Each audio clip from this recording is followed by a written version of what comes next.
ಮಲ್ಲಿಕಾರ್ಜುನ್ ಖರ್ಗೆ, ರಾಹುಲ್ ಗಾಂಧಿ. ಎಲ್ಲರೂ ಜೋರಾಗಿ ಕೈ ಎತ್ತಿ ರಾಹುಲ್ ಗಾಂಧಿ ಅವ್ರನ್ನ ಬರಮಾಡ್ಕೊಳ್ಳೋಣ. ಇನ್ನೊಂದ್ಸಲ ಜೋರಾಗಿ ರಾಹುಲ್ ಗಾಂಧಿ, ರಾಹುಲ್ ಗಾಂಧಿ, ಮಲ್ಲಿಕಾರ್ಜುನ್ ಖರ್ಗೆ, ಸಿದ್ದರಾಮಯ್ಯ, ಸಿದ್ದರಾಮಯ್ಯ.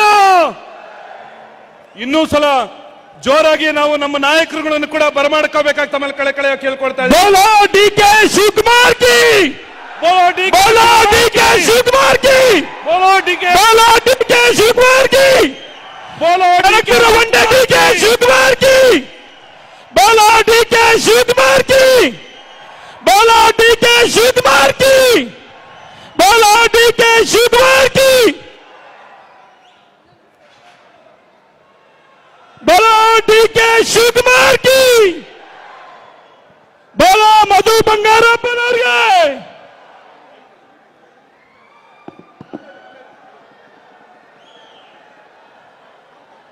कनकपुर बंडा डीके शिवकुमार की, बोलो सिद्धरामैया की, बोलो डीके शिवकुमार की, कनकपुर बंडा डीके शिवकुमार की.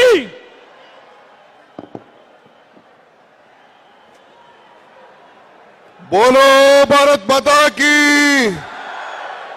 कांग्रेस पार्टी की, सोनिया गांधी की, राहुल गांधी की, मल्लिकार्जुन खड़गे की, सिद्धरामैया की. ಬಂಧುಗಳೇ, ಇವತ್ತು ಶಿವಮೊಗ್ಗದಲ್ಲಿ ಒಂದು ದೊಡ್ಡ ಐತಿಹಾಸಿಕವಾದಂತಹ ಸಮಾವೇಶ. ನಮ್ಮ ರಾಷ್ಟ್ರೀಯ ಅಧ್ಯಕ್ಷರಾದಂಥ ಮಲ್ಲಿಕಾರ್ಜುನ್ ಖರ್ಗೆ ಸಾಹೇಬರು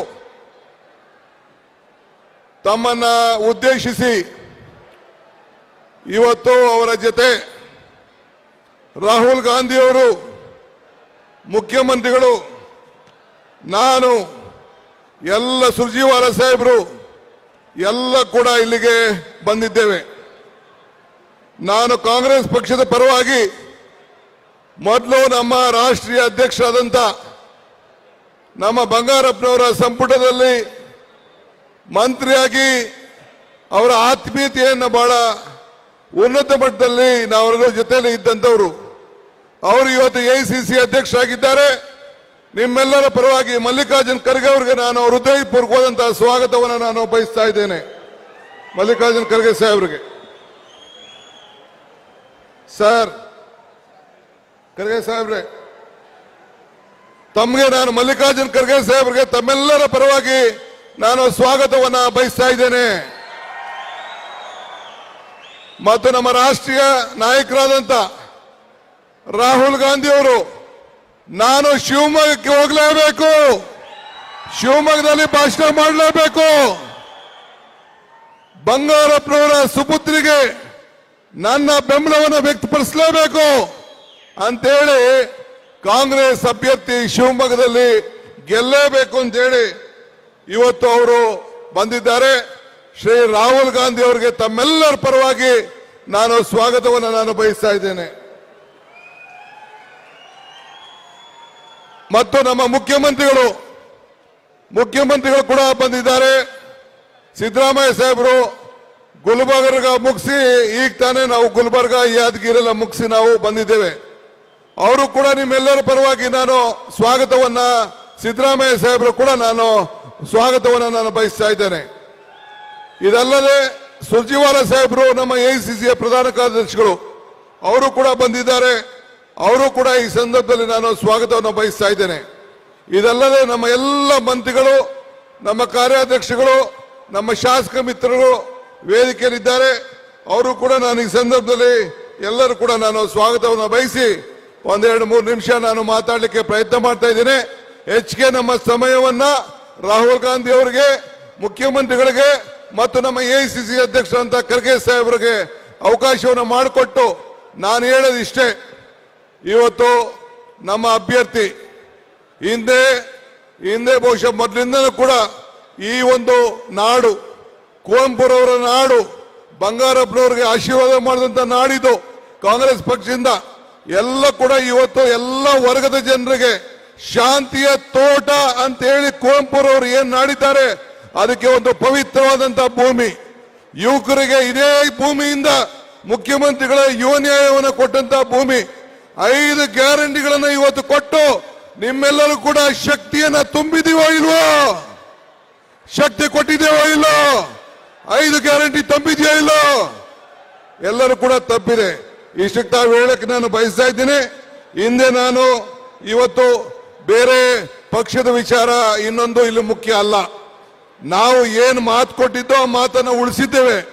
ಆ ಮಾತನ್ನು ಉಳಿಸೋದ್ರಿಂದ ಇವತ್ತು ಜನ ಇಡೀ ರಾಜ್ಯದಲ್ಲಿ 28 ಸೀಟ್ಗೆ ಖಂಡಿತ 20 ಸೀಟನ್ನ ಗೆಲ್ತೀವಿ.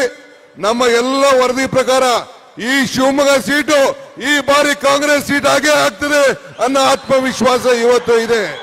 ಆದ್ರಿಂದ ತಾವೆಲ್ಲ ನಮ್ಮ ಅಭ್ಯರ್ಥಿಗೆ ಆಶೀರ್ವಾದನ ಮಾಡಬೇಕು. ನೀವೆಲ್ಲ ಮನೆಗೆ ಹೋಗಿ ನಾವು ಕೊಟ್ಟಂತ ಗ್ಯಾರಂಟಿಗಳನ್ನ ತಿಳಿಸಬೇಕು. ಎಸಿಸಿ ಅಧ್ಯಕ್ಷ ಅಂತ ಮಲ್ಲಿಕಾರ್ಜುನ್ ಖರ್ಗೆ ಸಾಹೇಬರು ಮತ್ತು ರಾಹುಲ್ ಗಾಂಧಿ ಅವರು, ನಾನು ಸಿದ್ದರಾಮಯ್ಯನವರು ಹೆಂಗೆ 5 ಗ್ಯಾರಂಟಿಗಳಿಗೆ ಸೈನ್ ಹಾಕಿ ನಿಮ್ಗೆ ಕೊಟ್ಟಿದ್ದೇವೆ, ಅದೇ ರೀತಿ ಅವರು ಕೂಡ ಗ್ಯಾರಂಟಿಯನ್ನ ಸೈನ್ ಹಾಕಿ ಕೊಟ್ಟಿದ್ದಾರೆ. ನೀವೆಲ್ಲ ಸೇರಿ ಹಸ್ತದ ಗುರುತಿಗೆ ಆಶೀರ್ವಾದ ಮಾಡಬೇಕು ಅಂತೇಳಿ ಪ್ರಾರ್ಥಿಸಿ ನನ್ನ ಮಾತನ್ನು ಮುಗಿಸ್ತೇನೆ. ಎಲ್ಲರಿಗೂ ನಮಸ್ಕಾರ.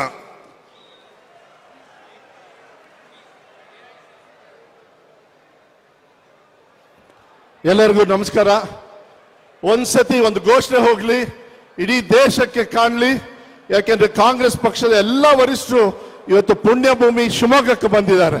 ಕಾಂಗ್ರೆಸ್ ಪಕ್ಷಕ್ಕೆ, ಸನ್ಮಾನ್ಯ ರಾಹುಲ್ ಗಾಂಧಿ ಅವರಿಗೆ, ಸನ್ಮಾನ್ಯ ಖರ್ಗೆ ಸಾಹೇಬರಿಗೆ, ಸನ್ಮಾನ್ಯ ಸಿದ್ದರಾಮಯ್ಯ ಸಾಹೇಬರಿಗೆ, ಸನ್ಮಾನ್ಯ ಡಿ.ಕೆ. ಶಿವಕುಮಾರ್ ಸಾಹೇಬರಿಗೆ ಮತ್ತೊಮ್ಮೆ ಎಲ್ಲರಿಗೂ ನಮಸ್ಕಾರ.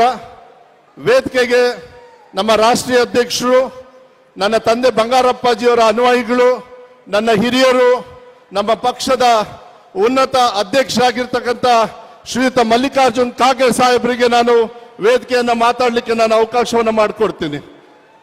ಎಲ್ಲರೂ ಸ್ವಲ್ಪ ಚಪ್ಪಾಳೆ ಮೂಲಕ ದೊಡ್ಡಕ್ಕೆ ಕೇಳಿಸ್ಬೇಕು.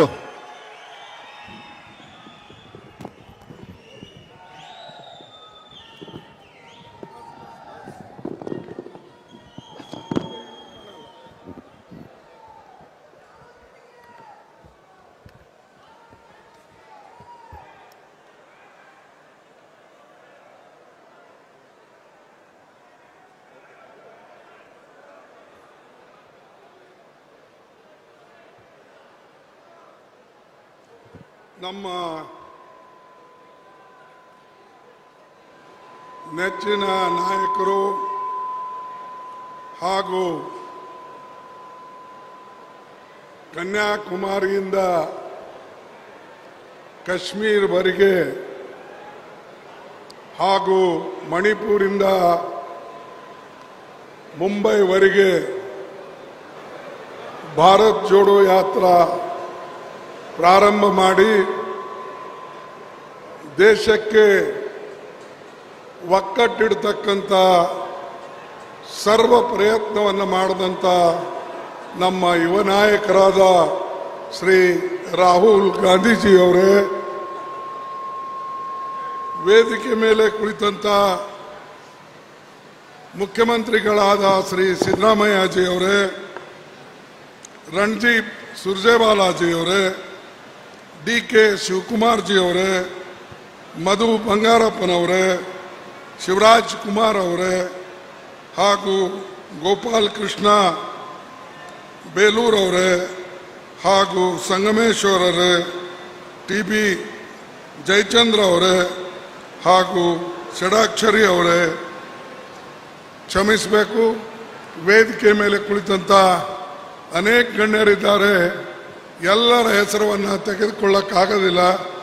ಅದಕ್ಕೆ ವೇದಿಕೆ ಮೇಲೆ ಕುಳಿತಂಥ ಎಲ್ಲ ನಾಯಕರೇ, ಇಲ್ಲಿ ಕುಳಿತಂಥ ನಮ್ಮ ರೈತ ಬಾಂಧವರೇ, ಯುವ ನಾಯಕರೇ, ತಾಯಿಂದರೇ ಹಾಗೂ ಮಾಧ್ಯಮದ ಮಿತ್ರರೇ,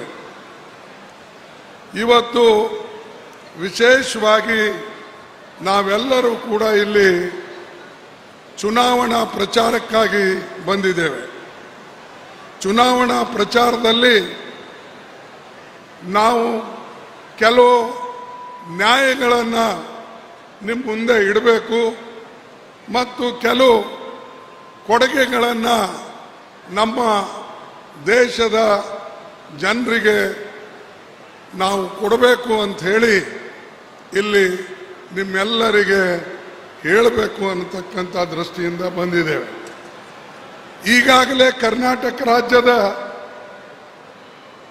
ಕಾಂಗ್ರೆಸ್ ಪಕ್ಷದ ಮುಖ್ಯಮಂತ್ರಿಗಳು ಹಾಗೂ ಮಂತ್ರಿಗಳು, ಕಾಂಗ್ರೆಸ್ ಪಕ್ಷದ ಅಧ್ಯಕ್ಷರು ಇವರೆಲ್ಲ ಸೇರಿ 5 ನ್ಯಾಯ ಸ್ಕೀಮನ್ನು 5 ಗ್ಯಾರಂಟಿಯನ್ನು ಅವರು ಕೊಟ್ಟಿದ್ದಾರೆ. ಪ್ರತಿ ಒಬ್ಬರಿಗೆ ಒಂದೊಂದು ಸ್ಕೀಮ್ ಅನುಕೂಲ ಆಗ್ತಕ್ಕಂಥ ದೃಷ್ಟಿಯಿಂದ ಅದು ಬಸ್ ಪ್ರಯಾಣ ಇರ್ಬೋದು, ಗೃಹಲಕ್ಷ್ಮಿ ಯೋಜನೆ ಇರ್ಬೋದು, ಗೃಹ ಜ್ಯೋತಿ ಯೋಜನೆ ಇರ್ಬೋದು, ಅನ್ನಭಾಗ್ಯ ಇರ್ಬೋದು, ಶಕ್ತಿ ಸ್ಕೀಮ್ ಇರ್ಬೋದು ಮತ್ತು ಯುವ ನಿಧಿ ಇರ್ಬೋದು. ಇವೆಲ್ಲನೂ ಕೂಡ ರಾಜ್ಯಕ್ಕೆ ಸಂಬಂಧಪಟ್ಟಂತ ಕೆಲವು ಗ್ಯಾರಂಟಿಗಳನ್ನು ಈಗಾಗಲೇ ನಿನಗೆ ತಲುಪ್ತಾ ಇದೆ. ಆದರೆ ರಾಹುಲ್ ಗಾಂಧೀಜಿ ಅವರು ಕೆಲವು ಯೋಜನೆಗಳು ರಾಷ್ಟ್ರ ಮಟ್ಟದಲ್ಲಿ ನಮ್ಮ ಅಲಯನ್ಸ್ ಪಾರ್ಟ್ನರ್ಸ್ ಅಂದ್ರೆ ಎಲ್ಲ ಪಕ್ಷದ ಒಕ್ಕೂಟ ಸೇರಿ ಏನು ನಾವು ಮಾಡಿದ್ದೇವೆ, ಅಲ್ಲಿ ಆ ಪಕ್ಷದ ಕೆಲವು ನ್ಯಾಯ ಯೋಜನೆಗಳನ್ನು ರಾಹುಲ್ ಗಾಂಧಿ ಅವರು ಹೇಳಿದ್ದಾರೆ.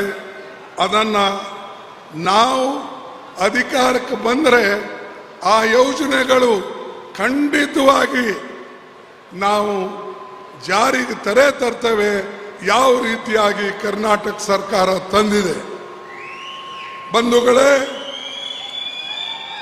ಬಂಧುಗಳೇ, ನಮ್ಮ 5 ನ್ಯಾಯಗಳಿವೆ, 25 ಗ್ಯಾರಂಟಿಗಳಿವೆ. ಮೊದಲನೇದಾಗಿ ನಮ್ಮ ಮಹಿಳಾ ನ್ಯಾಯ, ಹೆಣ್ಣು ಮಕ್ಕಳಿಗೆ ಪ್ರತಿ ವರ್ಷ ಅವರ ಅಕೌಂಟ್ನಲ್ಲಿ 1 ಲಕ್ಷ ರೂಪಾಯಿ ಕೊಡ್ತಕ್ಕಂಥ ಯೋಜನೆ ನಾವು ಹಾಕಿದ್ದೇವೆ. ಇಡೀ ದೇಶದಲ್ಲೇ ಯಾರೂ ಮಾಡಿಲ್ಲ. ನಮ್ಮ ಗ್ಯಾರಂಟಿಗಳು ಅದು ಕರ್ನಾಟಕ ಇರಬಹುದು, ತೆಲಂಗಾಣ ಇರಬಹುದು, ಹಿಮಾಚಲ್ ಇರಬಹುದು. ಅದೇ ರೀತಿಯಾಗಿ ಇಡೀ ದೇಶದ ನಾಗರಿಕರಿಗೆ ಈ ಒಂದು ಮಹಾಲಕ್ಷ್ಮಿ ಯೋಜನೆ, ಮಹಿಳಾ ನ್ಯಾಯ ಈ ಯೋಜನೆಯನ್ನ ನಾವು ನಿಮಗೆ ಕೊಡ್ತಾ ಇದ್ದೇವೆ. 1 ಲಕ್ಷ ರೂಪಾಯಿ ಪ್ರತಿ ವರ್ಷ ಕೊಡ್ತೇವೆ. ಎರಡನೇದು, ಯುವಕರಿಗೆ 1 ಲಕ್ಷ ರೂಪಾಯಿ ಕೊಟ್ಟು ಅವರಿಗೆ ಟ್ರೈನಿಂಗ್ ಕೊಟ್ಟು ಮತ್ತು ನೌಕರಿಗೆ ಯೋಗ್ಯರಾಗತಕ್ಕಂಥ ಕೆಲಸವನ್ನ ಮಾಡ್ತೇವೆ. ಅವರಿಗೆ ಪ್ರತಿ ತಿಂಗಳ 8,500 ರೂಪಾಯಿ ನಾವು ಕೊಟ್ಟು ಟ್ರೈನಿಂಗ್ ಕೊಟ್ಟು ಅಪ್ರೆಂಟಿಸ್ಶಿಪ್ ಕೊಟ್ಟು ಅವರಿಗೆ ಎಲ್ಲರಿಗೂ ಕೂಡ ಅನುಕೂಲ ಮಾಡಿಕೊಡ್ತೇವೆ. ಅದೇ ರೀತಿಯಾಗಿ ಸಾಲ ಮನ್ನಾ, ರೈತರ ಸಾಲ ಮನ್ನಾ ನಾವು ಮಾಡೇ ತೀರ್ತೇವೆ. ನಾವು ಅಧಿಕಾರಕ್ಕೆ ಬಂದರೆ ಖಂಡಿತವಾಗಿ, ಹಿಂದೆ ಸೋನಿಯಾ ಗಾಂಧೀಜಿ ಅವರು ಚೇರ್ಪರ್ಸನ್ ಇದ್ದಾಗ, ಮನಮೋಹನ್ ಸಿಂಗ್ ಅವರು ಪ್ರಧಾನಮಂತ್ರಿ ಆಗಿದ್ದಾಗ ನಾವು 72,000 ಕೋಟಿ ರೂಪಾಯಿ ಸಾಲ ಮನ್ನಾವನ್ನ ರೈತರದ್ದು ಮಾಡಿಕೊಟ್ಟಿದ್ದೇವೆ. ಈಗೂ ಕೂಡ ನಾವು ರೈತರ ಸಾಲ ಮನ್ನಾ ಮಾಡಿಕೊಡ್ತೇವೆ ಅನ್ನತಕ್ಕಂಥ ಇದು ರೈತರ ನ್ಯಾಯ. ಆಮೇಲೆ ಶ್ರಮಿಕ ನ್ಯಾಯ, ನಮ್ಮ ಕೂಲಿಕಾರರಿಗೆ ನಿನ್ನೆ ನಿಮಗೆ ಗೊತ್ತಿದೆ ಒಂದು ಕಾರ್ಮಿಕರ ದಿನಾಚರಣೆ ಆಯಿತು. ಮೋದಿ ಒಂದು ಯೋಜನೆನೂ ಕೂಡ ಕಾರ್ಮಿಕರೇ ಘೋಷಣೆ ಮಾಡಲಿಲ್ಲ. ಆದರೆ ನಾವು ಕಾರ್ಮಿಕರಿಗೆ ಅನೇಕ ಕಾನೂನುಗಳು ಇವರೇನು ತೆಗೆದುಹಾಕಿದ್ದಾರೆ, ಆ ಕಾನೂನು ಪುನಃ ತಂದು ಬಡವರಿಗೆ ಸಹಾಯ ಮಾಡತಕ್ಕಂಥ ಕೆಲಸ ನಾವು ಮಾಡ್ತೇವೆ. ನರೇಗಾ ಯೋಜನೆಯಲ್ಲಿ ಈಗ ಕೊಡ್ತಕ್ಕಂಥ ಹಣ ಬಹಳ ಕಡಿಮೆ ಇದ್ದ ಕಾರಣ ನರೇಗಾ ಯೋಜನೆಯಲ್ಲಿ ಕನಿಷ್ಠ 400 ರೂಪಾಯಿ ನಾವು ಕೊಟ್ಟು ಮಹಿಳೆಯರಿಗಾಗಲಿ ಅಥವಾ ಗಂಡಸರಿಗಾಗಲಿ ಅದನ್ನು ನಾವು ಕೊಡ್ತೇವೆ. ಅವರಿಗೂ ಕೂಡ ನಾವು ರಕ್ಷಣೆ ಕೊಡ್ತೇವೆ. ಮತ್ತು ಇವರೇನು ಕೆಲವು ಕಾನೂನುಗಳನ್ನು ರದ್ದುಪಡಿಸಿದಾರೋ ಆ ಕಾನೂನು ನಾವು ತಂದು ಪುನಃ ರೈತರಿಗೆ, ನಮ್ಮ ಕೂಲಿಕಾರರಿಗೆ ಅನುಕೂಲ ಮಾಡಿಕೊಡ್ತೇವೆ ಅನ್ನತಕ್ಕಂಥ ಮಾತನ್ನು ನಾನು ನಿಮ್ಗೆ ಹೇಳ್ತೇನೆ. ಕೊನೆಯದಾಗಿ ಜಾತಿ ಗಣತಿ, ಇದರ ಬಗ್ಗೆ ಮೋದಿಯವರು ಬಹಳ ಭುಗುಲೆಬ್ಬಿಸಿದ್ದಾರೆ. ಎಲ್ಲ ಕಡೆ ಸುಮ್ಮನೆ ಹೋಗೋದು. ಮತ್ತು ನನಗೆ ಅರ್ಥ ಆಗ್ತಾ ಇಲ್ಲ, ಶಿವಮೊಗ್ಗ ಇದು ಬುದ್ಧಿವಂತರ ಜಿಲ್ಲೆ, ಇದು ದಡ್ಡರ ಜಿಲ್ಲೆ ಅಲ್ಲ. ಈ ಜಿಲ್ಲೆ ಅಂದ್ರೆ ಇಡೀ ನಮ್ಮ ಕರ್ನಾಟಕ ರಾಜ್ಯ ಜನ ಈ ಒಂದು ಜಿಲ್ಲೆಗೆ ನೋಡ್ತಾರೆ. ಯಾಕಂದ್ರೆ ಇಲ್ಲಿ ಅನೇಕ ಮೂವ್ಮೆಂಟ್ಗಳು ನಡೆದು, ಲ್ಯಾಂಡ್ ರಿಫಾರ್ಮ್ಸ್ ಇಲ್ಲಿ ನಡೀತು. ಭೂ ಸುಧಾರಣೆ ಕಾನೂನು ನಾವು ತಂದಾಗ, ಇಂದಿರಾ ಗಾಂಧೀಜಿ ಅವರು ತಂದಾಗ ಯಾರ್ದಾದ್ರೂ ಭೂಮಿ ಕಿತ್ತಿ ನಾವು ತೆಗೆದುಕೊಂಡಿದ್ದೇವಾ? ನಾವು ಭೂ ಸುಧಾರಣೆ ಕಾನೂನು ತಂದು ನ್ಯಾಯವಾಗಿ ಯಾರಿಗೆ ಕೊಡಬೇಕೋ ಆ ಕಾನೂನಿನ ಪ್ರಕಾರ ಕೊಟ್ಟಿದ್ದೇವೆ. ಇಲ್ಲಿ ಲಕ್ಷಾಂತರ ಜನ ಕಾಂಗ್ರೆಸ್ನಿಂದ ಲಾಭ ಪಡೆದವರಿದ್ದಾರೆ. ಅನೇಕ ಜನ ಟೆನೆಂಟ್ರು ಮಾಲೀಕರಾಗಿದ್ದಾರೆ. ಈ ಕೆಲಸ ನಾವು ಮಾಡಿದ್ದೇವೆ. ನಾವು ಯಾರ ಮನೆಯಾಗ ಹೋಗಿ ಮಂಗಳಸೂತ್ರ ಕದ್ದಿಲ್ಲ, ಯಾರ ಮನೆಯಲ್ಲಿ ಹೋಗಿ ಅಲ್ಮಾರಿದಾಗ ಎಷ್ಟು ದುಡ್ಡಿದೆ ಅಂತ ನಾವು ಮಾಡಿಲ್ಲ. ಇದು ಎಲ್ಲ ಮೋದಿಜಿ ಅವರು ಭುಗುಲೆಬ್ಬಿಸ್ತಾರೆ. ಏನೋ ಏನು ಹೇಳಬೇಕು ಅದು ಹೇಳೋದಿಲ್ಲ. ಬಡವರ ಬಗ್ಗೆ ಏನು ಹೇಳಿ ಮಾಡಿದ್ರಿ ನೀವು ಹೇಳಿ, ಯುವಕರ ಬಗ್ಗೆ ಎಂಪ್ಲಾಯ್ಮೆಂಟ್ ಎಷ್ಟು ಕೊಟ್ಟಿರಿ ನೀವು ಹೇಳಿ.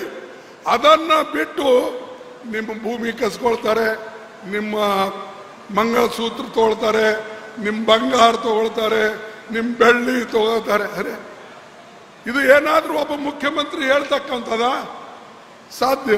ಅದಕ್ಕೆ ಬಂಧುಗಳೇ, ಅವ್ರೇನು ಹೇಳ್ತಾರೆ ಇದಕ್ಕೆ ಹೋಗಬೇಡಿ ನೀವು. ನಾವು ಯಾವಾಗಲೂ ನ್ಯಾಯದ ಪ್ರಕಾರ ಬಡವರ ಪರವಾಗಿ ನಾವಿದ್ದೇವೆ. ಈ ಶಿವಮೊಗ್ಗ ಜಿಲ್ಲೆಯಲ್ಲಂತೂ ಬಡವರ ಪರವಾಗಿ ಹೋರಾಟ ಬಹಳ ದಿವಸದಿಂದ ಆಗಿದೆ. ಬಂಗಾರಪ್ಪನವರು ಇದ್ದಾಗ ಕಾಗೋಡು ತಿಮ್ಮಪ್ಪನವರು ಕೂಡ ಇದ್ದಾರೆ, ರಾಮ್ ಮನೋಹರ್ ಲೋಹಿಯಾ ಅವರು ಬಂದರು, ಅನೇಕ ಜನ ಬಂದು ಇಲ್ಲಿ ದೊಡ್ಡ ಚಳವಳಿಗಳು ಮಾಡಿದ್ರು. ಆದರೆ ಕಾಂಗ್ರೆಸ್ ಪಾರ್ಟಿ, ಇಂದಿರಾ ಗಾಂಧಿ ಅವರು ಭೂ ಸುಧಾರಣೆ ತಂದು ಎಲ್ಲರಿಗೆ ಜಮೀನು ಕೊಡ್ತಕ್ಕಂಥದ್ದು ಮಾಡಿದ್ರು. ಈ ಕೆಲಸ ನಾವು ಮಾಡ್ತೇವೆ ಬಡವರ ಪರವಾಗಿ. ಅದಕ್ಕಾಗಿ ಬಂಧುಗಳೇ, ನಾನು ಹೆಚ್ಚು ಹೇಳಕ್ ಹೋಗೋದಿಲ್ಲ. ನಾವು ಬಡವರ ಪರ ಇದ್ದೇವೆ, ಹೋರಾಡ್ತೇವೆ. ರಾಹುಲ್ ಗಾಂಧೀಜಿ ಅವರು ಹಗಲು ರಾತ್ರಿ ಎಲ್ಲ ಕಡೆ ಅಡ್ಡಾಡ್ತಾರೆ, ಪ್ರತಿ ಒಂದು ಕಡೆ ಹೋಗಿದ್ದಾರೆ. ಇವತ್ತು ಅವ್ರ ಮೇಲೆ 10 ಕೇಸ್ಗಳು ಹಾಕಿದ್ದಾರೆ ಮೋದಿಜಿಯವರು, ಶಾ ಮತ್ತು ಏನಾದರೂ ದಿನ ಮೋದಿಗೆ ಮತ್ತು ಶಾ ಅವರಿಗೆ ಕಾಂಗ್ರೆಸ್ಗೆ ಬೈದೇ ಹೋದ್ರೆ ಅವರಿಗೆ ಬಹುಶಃ ಅವರಿಗೆ ಅನ್ನ ಅದೇನು ಜೀರ್ಣ ಆಗ್ತದೋ ಇಲ್ಲೋ ಗೊತ್ತಿಲ್ಲ. ನಮ್ಮ ಪಾರ್ಟಿಗೆ ಬೈಬೇಕು, ಗಾಂಧಿ ಫ್ಯಾಮಿಲಿಗೆ ಬೈಬೇಕು, ಇದೇ ಕೆಲಸ ಮೋದಿಜಿ ಅವ್ರದ್ದು ಮತ್ತು ಶಾದು. ಆದರೆ ನಾವಿದಕ್ಕೆಲ್ಲ ಹೆದರೋರು ಅಲ್ಲ, ಹೆದರೋದು ಇಲ್ಲ. ಅದರಲ್ಲಿ ರಾಹುಲ್ ಗಾಂಧಿ ಅಂತೂ ಮೊದಲೇ ಹೇಳ್ಬಿಟ್ಟಿದ್ದಾರೆ, ಯಾವುದೇ ಯೋಜನೆ ನಾವು ತಗೊಂಡ್ರೆ ಅದನ್ನ ನಾವು ಅನುಷ್ಠಾನ ಮಾಡಬೇಕು. ಅದಕ್ಕಾಗಿ ಅವರು ಒಂದು ಸ್ಲೋಗನ್ ಕೊಟ್ಟಿದ್ರು, ಡರೋ ಮತ್ ಅಂತ. ಅಂದ್ರೆ ಯಾರು ಹೆದರಬೇಡಿ, ನೀವು ಹೆದರಿದ್ರೆ ಸತ್ರಿ, ಜೋ ಡರ್ ಗಯಾ ಓ ಮರ್ ಗಯಾ. ಅದಕ್ಕೆ ನೀವು ಹೆದರಬೇಡಿ. ನಮ್ಮ ಜನರ ರಕ್ಷಣೆ ಮಾಡಬೇಕಾಗ್ಯದ, ವಿಶೇಷವಾಗಿ ನಮ್ಮ ಸಂವಿಧಾನ ರಕ್ಷಣೆ ಮಾಡಬೇಕು. ಆ ಸಂವಿಧಾನ ಇದೆ ಅಂತ ಹೇಳಿ ಇವತ್ತು ಮೋದಿ ಅವರು ಪ್ರಧಾನಮಂತ್ರಿ ಆಗಿದ್ದಾರೆ. ಆ ಸಂವಿಧಾನ ಇದೆ ಅಂತ ಹೇಳಿ ದಲಿತರು MLA ಆಗಿದ್ದಾರೆ, ಮಿನಿಸ್ಟರ್ ಆಗಿದ್ದಾರೆ, ಮತ್ತು ಅನೇಕ ಹೆಣ್ಣು ಮಕ್ಕಳು ಇವತ್ತು ಪಂಚಾಯಿತಿ ಚೇರ್ಮನ್ ಆಗಿದ್ದಾರೆ. ಅದು ರಾಜೀವ್ ಗಾಂಧಿ ಅವರಿಂದ. ಇದು ನೆನಪಿನಲ್ಲಿ ಇಟ್ಟುಕೊಂಡು ಈ ದೇಶದಲ್ಲಿ ಪ್ರಜಾಪ್ರಭುತ್ವ ಉಳಿಬೇಕು. ಆಮೇಲೆ ಬಾಬಾ ಸಾಹೇಬ್ ಅಂಬೇಡ್ಕರ್ ಅವರು ಬರೆದಂತ ಸಂವಿಧಾನದ ರಕ್ಷಣೆ ಮಾಡಬೇಕು. ಇದೇ ನಮ್ಮ ಗುರಿ. ಇದಕ್ಕಾಗಿ ನಾವು ಹೋರಾಟ ಮಾಡ್ತಾ ಇದ್ದೇವೆ. ಆಮೇಲೆ ಬೆಲೆ ಏನು ಏರ್ತಾ ಇದೆ ಅದು ಕಡಿಮೆ ಮಾಡ್ತಕ್ಕಂಥದ್ದು, ಯುವಕರಿಗೆ ನೌಕರಿಗಳು ಕೊಡ್ತಕ್ಕಂಥದ್ದು, ಇವೆಲ್ಲ ಕೆಲಸ ನಾವು ನಮ್ಮ ಪಕ್ಷ ಅಧಿಕಾರಕ್ಕೆ ಬಂದಾಗ ಮಾಡೇ ತೀರ್ತೇವೆ. ಆ ಕೆಲಸ ಅದಕ್ಕಾಗಿ ನಿಮಗೆ ವೋಟ್ ಕೇಳ್ತಾ ಇದ್ದೇವೆ. ನಮ್ಮ ಚಿನ್ನ ಹಸ್ತ ನಿಮಗೆಲ್ಲ ಗೊತ್ತಿದೆ. ಕಾಂಗ್ರೆಸ್ ಚಿನ್ನ ಏನು? ಯಾಕಪ್ಪ ಉಸಿರೇ ಇಲ್ಲ, ಊಟ ಮಾಡಿಲ್ಲ. ಕಾಂಗ್ರೆಸ್ ಚಿನ್ನ ಇದು ಎಲ್ಲ ನೀವು ನೆನಪಿನಲ್ಲಿ ಇಟ್ಟು ಹಸ್ತಕ್ಕೆ ಮತ ಕೊಡಿ ಮತ್ತು ಕಾಂಗ್ರೆಸ್ಗೆ ಆರಿಸ್ತನ್ನಿ. ಮುಂದಿನ ದಿನಗಳಲ್ಲಿ ನಾವೇನು ಈ ವಚನಗಳನ್ನು ಕೊಟ್ಟಿದ್ದೇವೆ ಇದ್ರ ಮೇಲೆ ರಾಹುಲ್ ಗಾಂಧೀಜಿ ಅವ್ರ ಸೈನ್ ಇದೆ, ನನ್ನ ಸೈನ್ ಇದೆ. ಈ ಗ್ಯಾರಂಟಿ ನಮ್ದು ಖಂಡಿತ ಮೋದಿ ಗ್ಯಾರಂಟಿಗಳಲ್ಲ, ಸುಳ್ಳಾಡದೆ ಗ್ಯಾರಂಟಿ. ನಿಜ ಎಂದು ಹೇಳಲ್ಲ,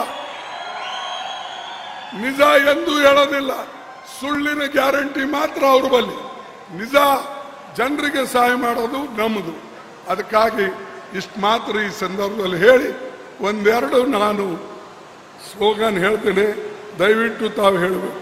ನಾನು ಹೇಳ್ತೇನೆ, ಮೋದಿ ಹಟಾವ್ ದೇಶ ಬಚಾವ್, ಮೋದಿ ಹಟಾವ್, ಮೋದಿ ಹಟಾವ್, ಮೋದಿ ಹಟಾವ್. ಜೈ ಹಿಂದ್. ಯಾಕಪ್ಪ ಸಪ್ಪಗೆ ಜೈ ಹಿಂದ್ ಅಲ್ಲೂ? ಜೈ ಹಿಂದ್, ಜೈ ಹಿಂದ್, ಜೈ ಕಾಂಗ್ರೆಸ್. ನಮಸ್ಕಾರ, ನಿಮ್ಮೆಲ್ಲರಿಗೆ ವಂದನೆಗಳು. Thank you.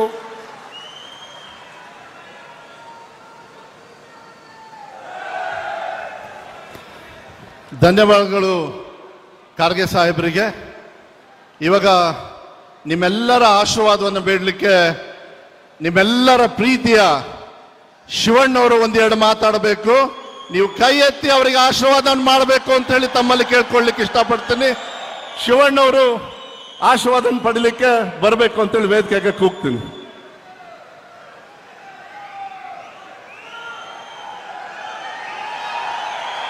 ಎಲ್ರಿಗೂ ನಮಸ್ಕಾರ.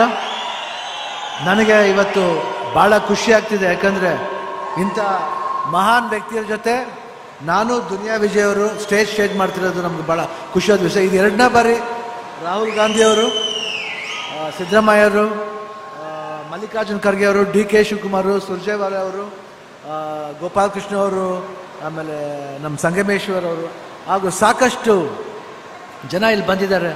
ನನಗೆ ಭಾಳ ಹೆಮ್ಮೆ ಅನಿಸುತ್ತೆ. ನಾನು ಯಾವಾಗಲೂ ಹೇಳ್ತಾ ಇರ್ತೀನಿ, ಓದ್ ಸಮಾರಂಭದಲ್ಲಿ ಹೇಳಿದ್ದೆ, ನಾನು ರಾಹುಲ್ ಗಾಂಧಿ ಅವ್ರ ದೊಡ್ಡ ಅಭಿಮಾನಿ ಅಂತ.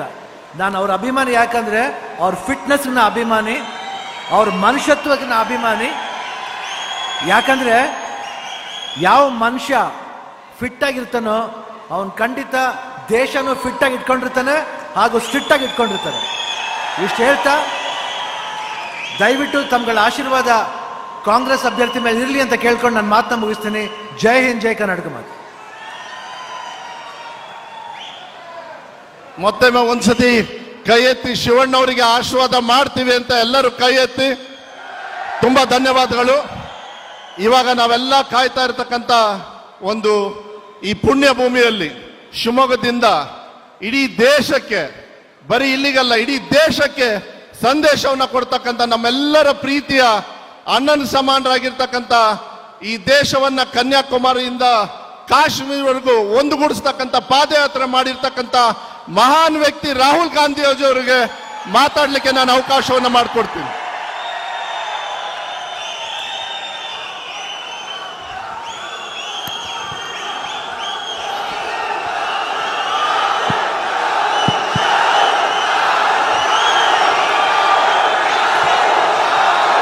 हेलो,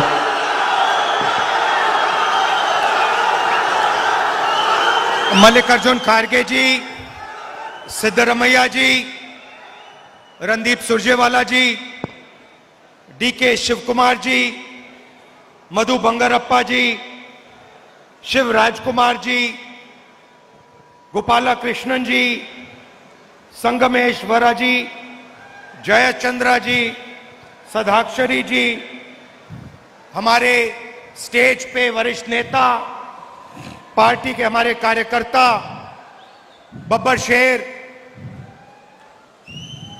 भाइयों और बहनों, कर्नाटक के युवाओं, महिलाओं, प्रेस के हमारे मित्रों, आप सबका यहां दिल से बहुत बहुत स्वागत।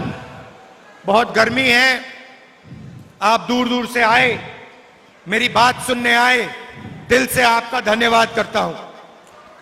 ಎಲ್ಲ ವೇದಿಕೆ ಮೇಲಿರ್ತಕ್ಕಂಥ ಗಣ್ಯರಿಗೆ, ಮಾಧ್ಯಮ ಮಿತ್ರರಿಗೆ, ಇಷ್ಟೊಂದು ಬಿಸಿಲಿದ್ರು ಕೂಡ ನೀವೆಲ್ಲ ಬಂದಿದ್ರಿ, ನಿಮಗೆ ಧನ್ಯವಾದಗಳನ್ನ ಹೇಳ್ತೀನಿ. ये चुनाव पहला चुनाव है जहां बीजेपी के नेताओं ने साफ कह दिया है कि वो हिंदुस्तान के कॉन्स्टिट्यूशन को, संविधान को बदलना चाहते हैं, खत्म करना चाहते हैं। ಇವತ್ತು ಬಿಜೆಪಿಯವರು ಸಂವಿಧಾನವನ್ನ ತೆಗಿಬೇಕು ಅಂತಕ್ಕಂಥ ನಿಟ್ಟಿನ ಮೇಲೆ ಇವತ್ತು ಈ ಚುನಾವಣೆ ನಡೀತಾ ಇದೆ. एक तरफ कांग्रेस पार्टी जो संविधान की रक्षा कर रही है और जिसने हिंदुस्तान की जनता के साथ मिलकर यह संविधान देश को दिया था, ಇವತ್ತು ಅವರ ಕೈಯಲ್ಲಿ ಹಿಡ್ತಕ್ಕಂಥ ಈ ಸಂವಿಧಾನವನ್ನ ಕಾಂಗ್ರೆಸ್ ರಕ್ಷಣೆಯನ್ನ ಮಾಡ್ತಾ ಇದೆ. ಇವತ್ತು ಈ ಜನರು ಆ ಸಂವಿಧಾನದ ಅಡಿಯಲ್ಲಿ ನಾವೆಲ್ಲರೂ ಕೂಡ ಬದುಕ್ತಾ ಇದ್ದೀವಿ. उसमें अंबेडकर जी का भी बहुत बड़ा योगदान था। अंबेडकर जी का बड़ा योगदान था। ದಯವಿಟ್ಟು ಕ್ಷಮಿಸಬೇಕು, ಅಂಬೇಡ್ಕರ್ ಅವರಿಗೆ ನಾವು ನಿಜವಾಗ್ಲೂ ಇವತ್ತು ಧನ್ಯವಾದಗಳನ್ನ ನಾವು ಹೇಳಬೇಕಾಗ್ತದೆ. संविधान में साफ लिखा है कि हिंदुस्तान में समानता होनी चाहिए, इक्वालिटी होनी चाहिए। ಸಂವಿಧಾನದಲ್ಲಿ ಸಮಾನತೆಯನ್ನ ತರಬೇಕು ಅಂತಕ್ಕಂಥದ್ದು ಸಂವಿಧಾನದಲ್ಲಿ ಬರೆದಿದೆ. और इस संविधान में साफ लिखा है कि रिजर्वेशन होना चाहिए। ಈ ಸಂವಿಧಾನದಲ್ಲಿ ರಿಸರ್ವೇಶನ್ ಬೇಕು ಅಂತ ಹೇಳಿ ಆಗ್ಲೇ OBCಗೆ, SC STಗೆ ಬರೆದಿಟ್ಟಿದ್ದಾರೆ. और इन दो चीजों को बीजेपी मिटाने की कोशिश कर रही है।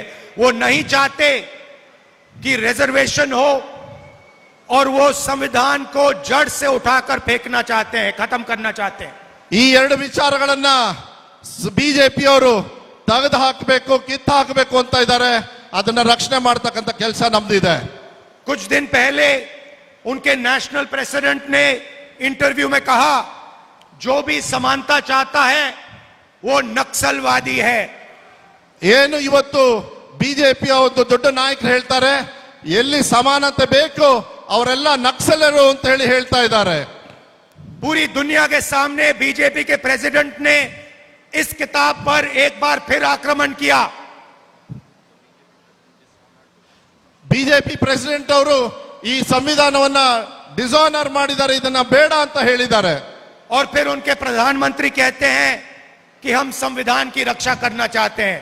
ಒಂದ್ ಕಡೆಗೆ ಪ್ರಧಾನ ಮಂತ್ರಿಗಳು ನಾವು ಸಂವಿಧಾನವನ್ನ ರಕ್ಷಣೆ ಮಾಡಬೇಕು ಅಂತ ಹೇಳ್ತಾರೆ. अगर आप संविधान की रक्षा करना चाहते हैं तो आपका प्रेसिडेंट संविधान पर, समानता पर क्यों आक्रमण कर रहा है? वो क्यों कह रहा है कि अगर समानता चाहने वाले लोग नक्सली हैं? ಕಾಂಗ್ರೆಸ್ ಪಕ್ಷದಲ್ಲಿ ನಮಗೆ ಯಾರಿಗೂ ನಕ್ಸಲೇಟು ಮತ್ತೆ ಎಲ್ಲ ಇದು ಇರಬೇಡ, ನಮಗೆ ಈಕ್ವಾಲಿಟಿ ಬೇಕು ಅಂತ ಹೇಳಿ ನಾವು ಹೋರಾಟವನ್ನ ಮಾಡ್ತಾ ಇದ್ದೀವಿ. ये प्रधानमंत्री को जवाब देना चाहिए। PM ಅವರು ಇದನ್ನ ಆನ್ಸರ್ ಮಾಡಬೇಕು. ಸರ್ ಓಕೆ, ಕನ್ನಡ ಲೀವ್ ಮಾಡಿ. Okay, sorry sir.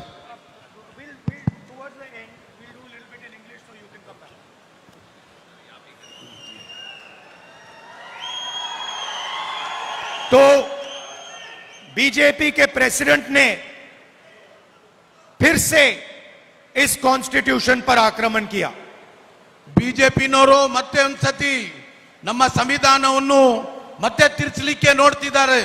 वो सारे लोगों को कह रहा है, अगर दलित समानता चाहते हैं, अगर ओबीसी समानता चाहते हैं, अगर आदिवासी समानता चाहते हैं, तो वो नक्सलवादी हैं। ನಾವು ಕಾಂಗ್ರೆಸ್ ಪಕ್ಷದಿಂದ OBC ಬಗ್ಗೆ ನಮ್ಮ ದಲಿತರ ಬಗ್ಗೆ ಆದಿವಾಸಿ ಬಗ್ಗೆ ಮಾತನಾಡಿದ್ರೆ ನಮ್ಗೆ ಇವರು ನಕ್ಸಲ್ವಾದಿ ಅಂತ ಹೇಳ್ತಿದ್ದಾರೆ. इससे बड़ा कॉन्स्टिट्यूशन पर आक्रमण नहीं हो सकता है. ಇದರಿಂದ ಹೆಚ್ಚಾಗಿ ಸಂವಿಧಾನದ ಮೇಲೆ ಆಚರಣೆ ಮಾಡಲಿಕ್ಕೆ ಅವಕಾಶ ಇಲ್ಲ.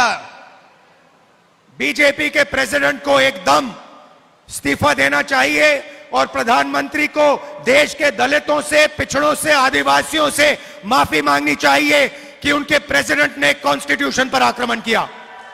ರಾಷ್ಟ್ರದ ಪ್ರಧಾನ ಮಂತ್ರಿ ಅವರಿಗೆ ಬಿಜೆಪಿ ಅವರ ಅಧ್ಯಕ್ಷರಾಗಿರ್ತಕ್ಕಂಥ JB ನಡ್ಡಾ ಅವರು ಇವತ್ತಿನ ದಿವಸ ಈ ಸಂವಿಧಾನದ ಬಗ್ಗೆ ಅವಮಾನವನ್ನು ಮಾಡಿದ್ದಾರೆ. ಅದಕ್ಕಾಗಿ ದೇಶದ ಜನತೆ ಮುಂದೆ ಅವ್ರಿಗೆ ಅಪಾಲಜಿ ಮಾಡಬೇಕು ಅಂತ ಹೇಳ್ಬಿಟ್ಟು ನಾನು ಘೋಷಣೆ ಮಾಡ್ತಾ ಇದ್ದೀನಿ. और प्रधानमंत्री को कर्नाटक की जनता से और हिंदुस्तान की हर माता बहन से भी माफी मांगनी होगी. ಪ್ರಧಾನ ಮಂತ್ರಿ ಅವರಿಗೆ, ನರೇಂದ್ರ ಮೋದಿ ಅವರಿಗೆ, ರಾಷ್ಟ್ರದಲ್ಲಿ ವಾಸ ಮಾಡ್ತಕ್ಕಂಥ ಪ್ರತಿಯೊಬ್ಬರು ತಾಯಿಂದ್ರಿಗೆ, ಅಕ್ಕಂದ್ರಿಗೆ ಎಲ್ಲರಿಗೂ ಸಹ ಈ ಒಂದು ಸಂವಿಧಾನದ ಬಗ್ಗೆ ಮಾತನಾಡಿರ್ತಕ್ಕಂಥದ್ ಬಗ್ಗೆ ಅಪಾಲಜಿ ಮಾಡಬೇಕು ಅಂತ ಹೇಳ್ತಾ ಇದ್ದೀನಿ. प्रज्वल रवन्ना 400 महिलाओं का रेप करता है. प्रज्वल रवन्ना 400 महिलाओं का रेप करता है, वीडियो बनाता है. ಪ್ರಜ್ವಲ್ ರೇವಣ್ಣ ಅವರು ಸುಮಾರು 400 ಜನ ಹೆಣ್ಮಕ್ಕಳ ಜೊತೆಗೆ ನೋಡಿರ್ತಕ್ಕಂಥದ್ದು ಇಡೀ ದೇಶಕ್ಕೆ ಗೊತ್ತಿದೆ, ನೀವೆಲ್ಲ ನೋಡಿದಿರಿ. ये सेक्स स्कैंडल नहीं है, इसको मैस रेप कहा जाता है. ಇದು ಒಂದು ಸೆಕ್ಸ್ ಸ್ಕ್ಯಾಂಡಲ್ ಇಲ್ಲ, ಇದನ್ನ ಒಂದು ಮಾಸ್ ರೇಪ್ ಅಂತ ಹೇಳ್ಬಿಟ್ಟು ತಿಳಿಬೇಕಾಗುತ್ತದೆ. और स्टेज में कर्नाटका के सामने प्रधानमंत्री मैस रेपिस्ट का समर्थन कर रहे हैं. वो कर्नाटका को कह रहे हैं कि अगर आपने इस रेपिस्ट को वोट दिया तो मेरी मदद होगी. ತಾವೆಲ್ಲ ನೋಡ್ದಂಗೆ ರಾಷ್ಟ್ರದ ಪ್ರಧಾನ ಮಂತ್ರಿಯವರು ಪ್ರಜ್ವಲ್ ರೇವಣ್ಣನ ಜೊತೆಗೆ ಇಟ್ಕೊಂಡು ಅವ್ರ ಬಗ್ಗೆ ಮತಯಾಚನೆ ಆಗಿ ಬಂದಿದ್ರು.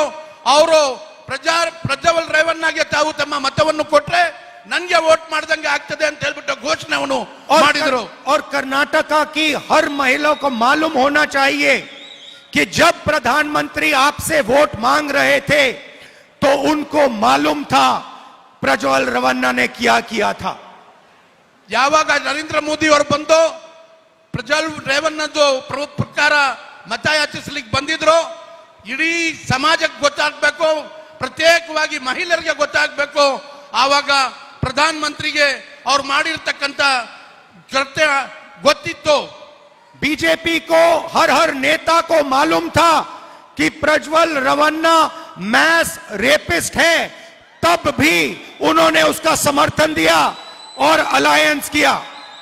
ಬಿಜೆಪಿನವ್ರಿಗೆ ಮತ್ತೆ ಬಿಜೆಪಿನವರ ಮುಖಂಡರುಗಳಿಗೆ ಪ್ರತಿಯೊಬ್ಬರಿಗೂ ಗೊತ್ತು ಪ್ರಜ್ವಲ್ ರೇವಣ್ಣ ಒಂದು ಮಾಸ್ ರೇಪಿಸ್ಟ್ ಆಗಿದ್ರು ಸಹ ಆತನಿಗೂ ಮತ್ತೆ ಅವನಿಗೆ ಹಾಸನ ಕ್ಷೇತ್ರದಿಂದ ಕೊಟ್ಟರು. प्रधानमंत्री को हिंदुस्तान की हर महिला से माफी मांगनी चाहिए कि उन्होंने एक मैस रेपिस्ट को अपने स्टेज पर लाकर उसको समर्थन देने की बात की आपसे.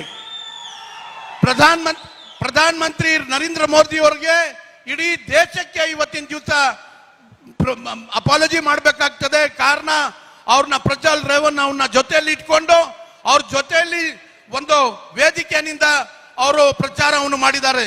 हिंदुस्तान के प्रधानमंत्री ने हिंदुस्तान की हर महिला का अपमान किया है.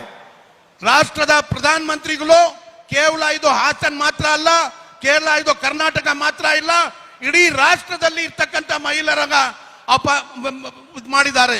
और इसके लिए प्रधानमंत्री को, अमित शाह को और बीजेपी के हर नेता को देश की महिलाओं से, माताओं बहनों से हाथ जोड़कर, सिर झुकाकर माफी मांगनी चाहिए.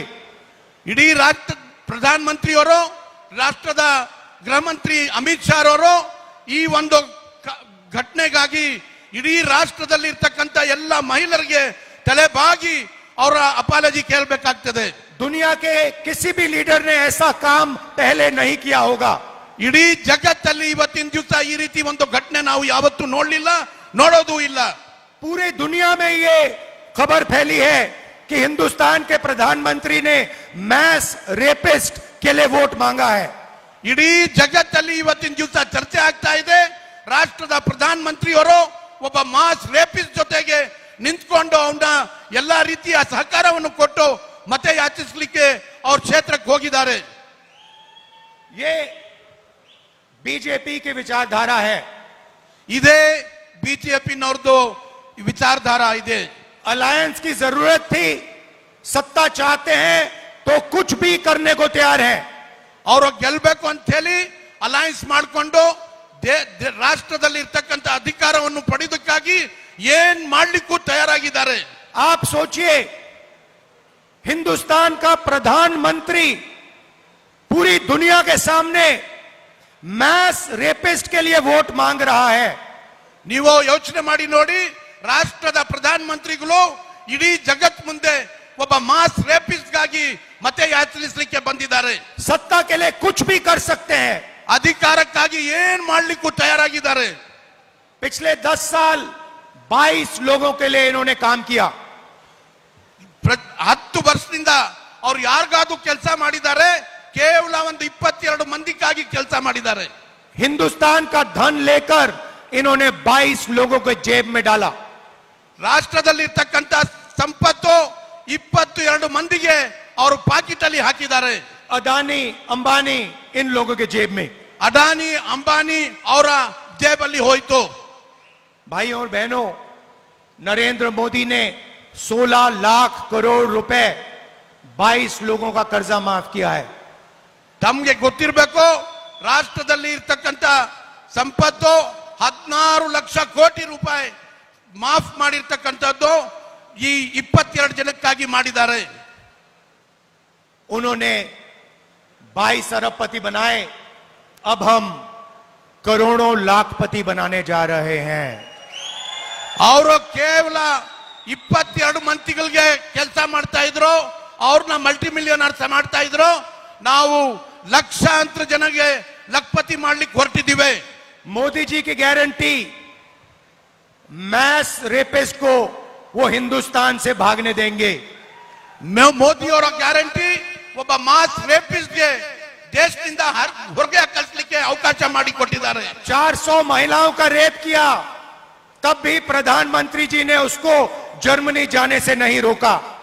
400 ಮಹಿಳೆಯರನ್ನ ರೇಪ್ ಮಾಡಿರ್ತಕ್ಕಂಥ ಒಬ್ಬ ವ್ಯಕ್ತಿ ಅವನಿಗೆ ದೇಶದಿಂದ ಹೊರಗೆ ಹೋಗ್ಲಿಕ್ಕೆ ಅವಕಾಶವನ್ನು ಮಾಡಿಕೊಟ್ಟಿದ್ದಾರೆ. उनके पास सारी मशीनरी है, इंटेलिजेंस है, कस्टम्स है, सारा का सारा है, तब भी प्रधानमंत्री ने इस मैस रेपिस्ट को जर्मनी जाने दिया। ये उनकी गारंटी है।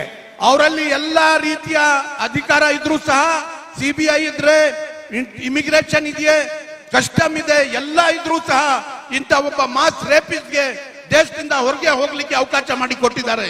अब अगर आप भ्रष्ट राजनेता हो, मैस रेपिस्ट हो, तो बीजेपी आपकी रक्षा करेगी। अगर ऐसा मास रेपिस्ट लोगों को ಈ ರೀತಿ ಒಂದು ಮಾಸ್ ರೇಪಿಸ್ಟ್ ನವನ್ನ ಅವಕಾಶ ಮಾಡಿಕೊಟ್ಟಿರೋದು ಒಂದು ದೊಡ್ಡ ತಪ್ಪಾಗಿದೆ. अब कांग्रेस पार्टी की गारंटी, ಕಾಂಗ್ರೆಸ್ ಪಾರ್ಟಿನಿಂದ ಇಂಥವ್ರನ್ನ ಮತ್ತೆ ನಾವು ಅಲ್ಲಿಂದ ತಗೊಂಡ್ ಬರೋದು ಅದು ನಮ್ಮ ಜವಾಬ್ದಾರಿ ಆಗಿರ್ತದೆ. ಸೂಕ್ತ ಕ್ರಮವನ್ನು ತಗೊಳ್ತೀವಿ, ಶಿಕ್ಷೆಯನ್ನು ಕೊಡ್ತೀವಿ. अब आपको खुश करने का टाइम आ गया। ಈಗ ನಿಮ್ಮೆಲ್ಲರಿಗೂ ಒಂದು ಅವಕಾಶ ನಿಮ್ ಕೈಯಲ್ಲಿ ಸಿಕ್ಕಿದೆ, ನೀವೊಂದು ತೀರ್ಮಾನಕ್ಕೆ ಬರಬೇಕಾಗ್ತದೆ. कर्नाटक में हमने 5 गारंटी दी। कर्नाटक गृह लक्ष्मी 2000 रुपए हर महिला के बैंक अकाउंट में। ಕರ್ನಾಟಕದಲ್ಲಿ 5 ಗ್ಯಾರಂಟಿಗಳು ಕೊಟ್ಟಿದ್ದೇವೆ. 5 ಗ್ಯಾರಂಟಿಯಲ್ಲಿ ಗೃಹಲಕ್ಷ್ಮಿ ಪ್ರತಿ ತಿಂಗಳು 2000 ರೂಪಾಯಿ ಮಹಿಳೆಯರ ಅಕೌಂಟ್ಗೆ ಹೋಗ್ತಾ ಇದೆ. मतलब 24,000 रुपए साल के, 2,000 रुपए महीने के कर्नाटक के हर महिला के बैंक अकाउंट में गृह लक्ष्मी स्कीम।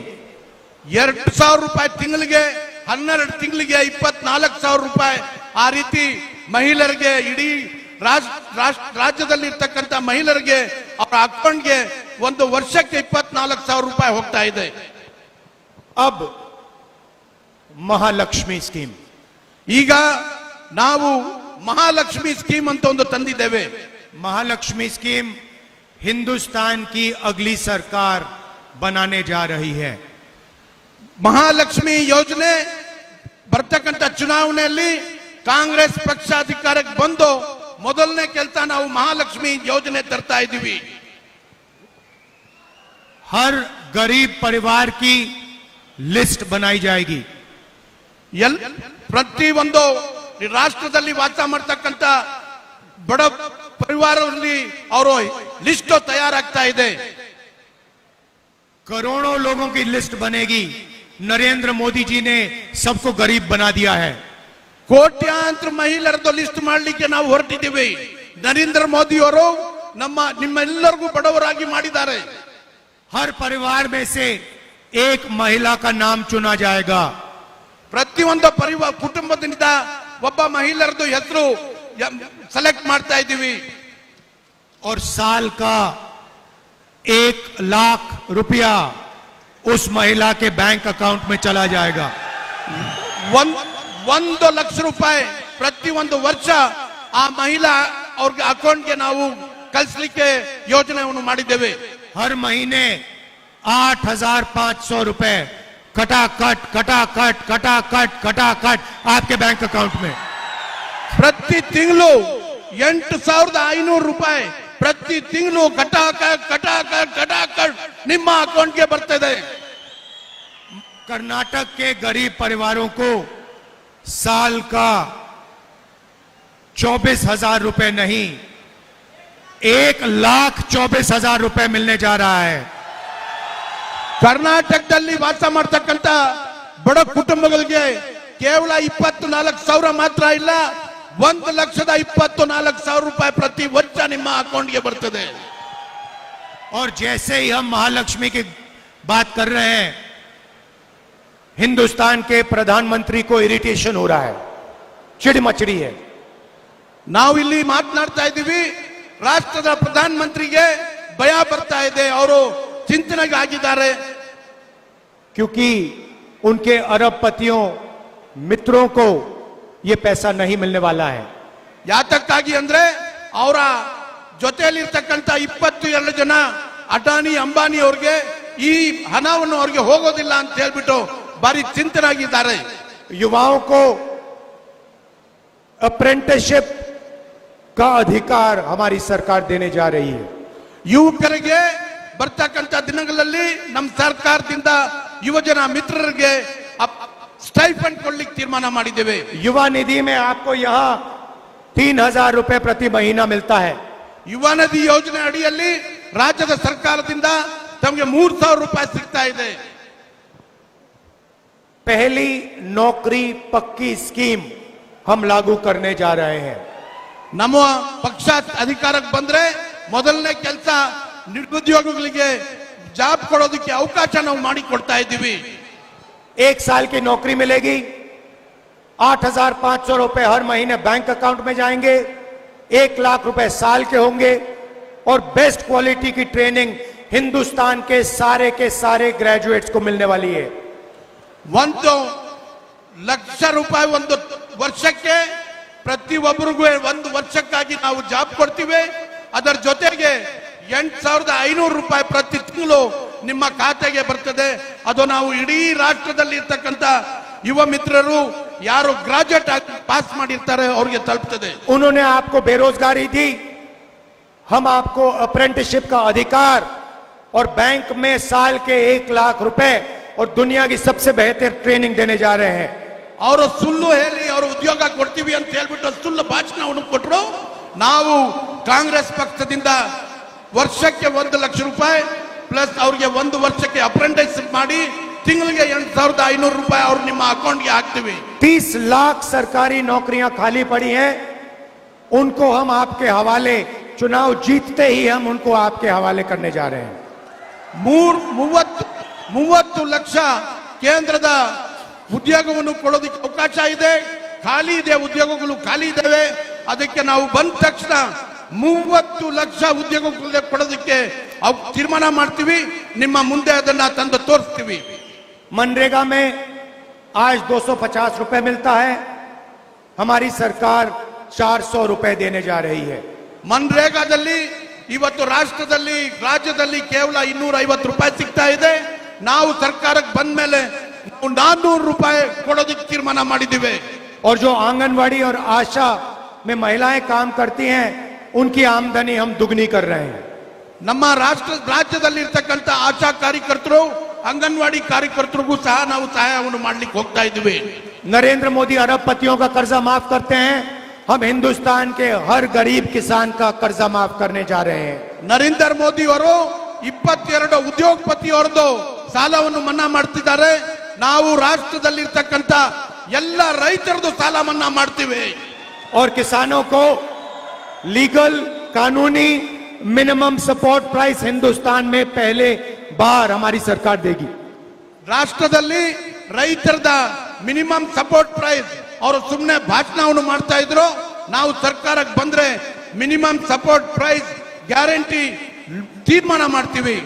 जो भी आपके लिए गरीबों के लिए हुआ है, किसानों के लिए हुआ है, मजदूरों के लिए आजादी के बाद किया गया है, ये colleges, schools, universities, public sector, ये सारा का सारा कॉन्स्टिट्यूशन के कारण बना है. अगर बीजेपी के लोग इसको खत्म कर देंगे तो गरीबों को हिंदुस्तान में कुछ नहीं मिलने वाला है. आपकी जमीन चले जाएगी, आपका कोई भविष्य नहीं होगा. ರಾಷ್ಟ್ರದಲ್ಲಿ ಇವತ್ತಿನ ದಿವಸ ಯೂನಿವರ್ಸಿಟಿಗಳು ಆಗ್ಬೋದು, ಇನ್ಸ್ಟಿಟ್ಯೂಷನ್ಸ್ಗಳು ಆಗ್ಬೋದು, ಅಂತದೆಲ್ಲ ಖಾಸಗೀಕರಣವನ್ನು ಮಾಡ್ಲಿಕ್ಕೆ ಹೊರಟಿದ್ದಾರೆ. ಇದು ನಮ್ಮ ಸಂವಿಧಾನದಲ್ಲಿ ರಕ್ಷಣೆ ಕೊಟ್ಟಿರ್ತಕ್ಕಂಥ ಸಮಾಜಗಳಿಗೆ ಇವತ್ತಿನ ದಿವಸ ನಾವು ಈ ಸಂವಿಧಾನವನ್ನು ರಕ್ಷಣೆ ಮಾಡದೇ ಇದ್ರೆ ನಿಮ್ಮ ಜಮೀನು ಸಹ ಅವರು ತಗೊಳ್ಳೋದಕ್ಕೆ ಅವಕಾಶವನ್ನು ಮಾಡ್ತಿದ್ದಾರೆ. अगर दलितों को, आदिवासियों को, पिछड़ों को, गरीब जनरल कास्ट के लोगों को कुछ मिलता है, अधिकार मिलते हैं, तो इस किताब के कारण मिलते हैं. इसके लिए पूरा देश लड़ना चाहिए. बीजेपी के और आरएसएस के खिलाफ लड़ना चाहिए, एक साथ लड़ना चाहिए. ಇವತ್ತು ರಾಜ್ಯದಲ್ಲಿ ದಲಿತರಿಗೆ ಆಗಿರ್ಬೋದು, ಮತ್ತೆ ಆದಿವಾಸಿಗಳಿಗಾಗಿರ್ಬೋದು, OBC ಆಗಿರ್ಬೋದು, ಅಲ್ಪಸಂಖ್ಯಾತರಿಗಾಗಿರ್ಬೋದು, ಏನಾದ್ರೂ ಒಂದು ಸಿಗ್ತಾ ಇದೆ ಅಂತ ಹೇಳಿದ್ರೆ ಕೇವಲ ಈ ಸಂವಿಧಾನದ ವತಿಯಿಂದ ಸಿಗ್ತಾ ಇರ್ತಕ್ಕಂಥದ್ದು. ಆ ಸಂವಿಧಾನವನ್ನೇ ತಿರ್ಚಲಿಕ್ಕೆ ಹೊರಟಿರ್ತಕ್ಕಂಥದ್ದು ಬಿಜೆಪಿನವ್ರಿಗೆ. ನೀವು ಹುಷಾರಾಗಿರ್ಬೇಕು. मैं आपका सबका दिल से धन्यवाद करता हूं. जय हिंद, जय कर्नाटक. ನಿಮ್ಮೆಲ್ಲರಿಗೂ ನಾನು ಮಾಡ್ತಾ ಇದ್ದೇನೆ. ಜೈ ಹಿಂದ್, ಜೈ ಕರ್ನಾಟಕ.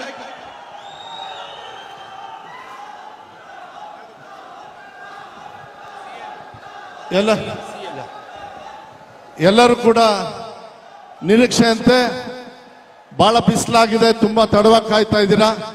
ನಮ್ಮೆಲ್ಲರ ಜನಪ್ರಿಯ ಮುಖ್ಯಮಂತ್ರಿಗಳಾಗಿರ್ತಕ್ಕಂಥ ಮಾನ್ಯ ಸಿದ್ದರಾಮಯ್ಯ ಸಾಹೇಬರು ನಿಮ್ಮನ್ನು ಉದ್ದೇಶಿಸಿ ಮಾತಾಡಬೇಕು ಅಂತೇಳಿ ವೇದಿಕೆಗೆ ಕರೀತಾ ಇದ್ದೀನಿ.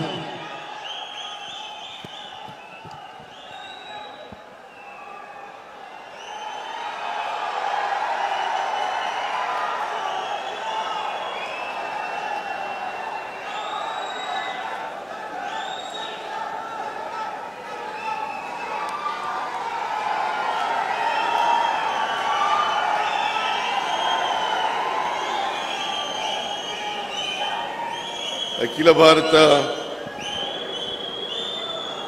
ಕಾಂಗ್ರೆಸ್ ಪಕ್ಷದ ಅಧ್ಯಕ್ಷರಾದಂಥ ಮಾನ್ಯ ಮಲ್ಲಿಕಾರ್ಜುನ ಖರ್ಗೆ ಅವರೇ, ಮಾಜಿ ಅಧ್ಯಕ್ಷರು, ನಮ್ಮೆಲ್ಲರ ನಾಯಕರು ಆದಂಥ ಮಾನ್ಯ ರಾಹುಲ್ ಗಾಂಧಿ ಅವರೇ, ACC ಪ್ರಧಾನ ಕಾರ್ಯದರ್ಶಿಗಳಾದಂಥ ಮಾನ್ಯ ಸುರ್ಜಿವಾಲಾ ಅವರೇ, ಪ್ರದೇಶ ಕಾಂಗ್ರೆಸ್ ಸಮಿತಿ ಅಧ್ಯಕ್ಷರಾದಂಥ DK ಶಿವಕುಮಾರ್ ಅವರೇ, ಶಿವಮೊಗ್ಗ ಜಿಲ್ಲಾ ಅಧ್ಯಕ್ಷರಾದಂಥ ಶ್ರೀ ಮಧು ಬಂಗಾರಪ್ಪ ಅವರೇ, ಶಾಸಕರಾದಂಥ BK ಸಂಗಮೇಶ್ ಅವರೇ, ಗೋಪಾಲ್ ಕೃಷ್ಣ ಅವರೇ, ರಾಷ್ಟ್ರ ಯುವ ಕಾಂಗ್ರೆಸ್ಸಿನ ಅಧ್ಯಕ್ಷರಾದಂಥ ಶ್ರೀನಿವಾಸ್ ಅವರೇ, ಖ್ಯಾತ ನಟರಾದಂಥ ಶ್ರೀ ಶಿವರಾಜ್ ಕುಮಾರ್ ಅವರೇ, ನಟರಾದಂಥ ದುನಿಯಾ ವಿಜಯ್ ಅವರೇ, ಮಾಜಿ ಮಂತ್ರಿಗಳಾದಂಥ ಟಿ.ಬಿ. ಜಯಚಂದ್ರ ಅವರೇ, ಕಿಮ್ಮನೆ ರತ್ನಾಕರ್ ಅವರೇ, ಶಾಸಕರಾದಂಥ ಪೊನ್ನಣ್ಣ ಅವರೇ, ಮೇಲ್ಮನೆಯ ಸದಸ್ಯರಾದಂಥ ನಸೀರ್ ಅಹಮದ್ ಅವರೇ, ಮಾಜಿ ಮೇಲ್ಮನೆಯ ಸದಸ್ಯರಾದಂಥ ಪ್ರಸನ್ನ ಕುಮಾರ್ ಅವರೇ, ಕಾರ್ಯಾಧ್ಯಕ್ಷರಾದಂಥ ಮಂಜುನಾಥ್ ಭಂಡಾರಿ ಅವರೇ, ಜಿಲ್ಲಾ ಅಧ್ಯಕ್ಷರೇ, ವೇದಿಕೆ ಮೇಲಿರ್ತಕ್ಕಂಥ ಎಲ್ಲ ಕಾಂಗ್ರೆಸ್ಸಿನ ಮುಖಂಡರುಗಳೇ, ಇಲ್ಲಿ ಇಷ್ಟೊಂದು ಬೃಹತ್ ಸಂಖ್ಯೆಯಲ್ಲಿ ಆಗಮಿಸಿರ್ತಕ್ಕಂಥ ಎಲ್ಲ ಆತ್ಮೀಯ ಕಾರ್ಯಕರ್ತ ಬಂಧುಗಳೇ, ತಾಯಂದಿರೇ, ಮಾಧ್ಯಮದ ಗೆಳೆಯರೇ,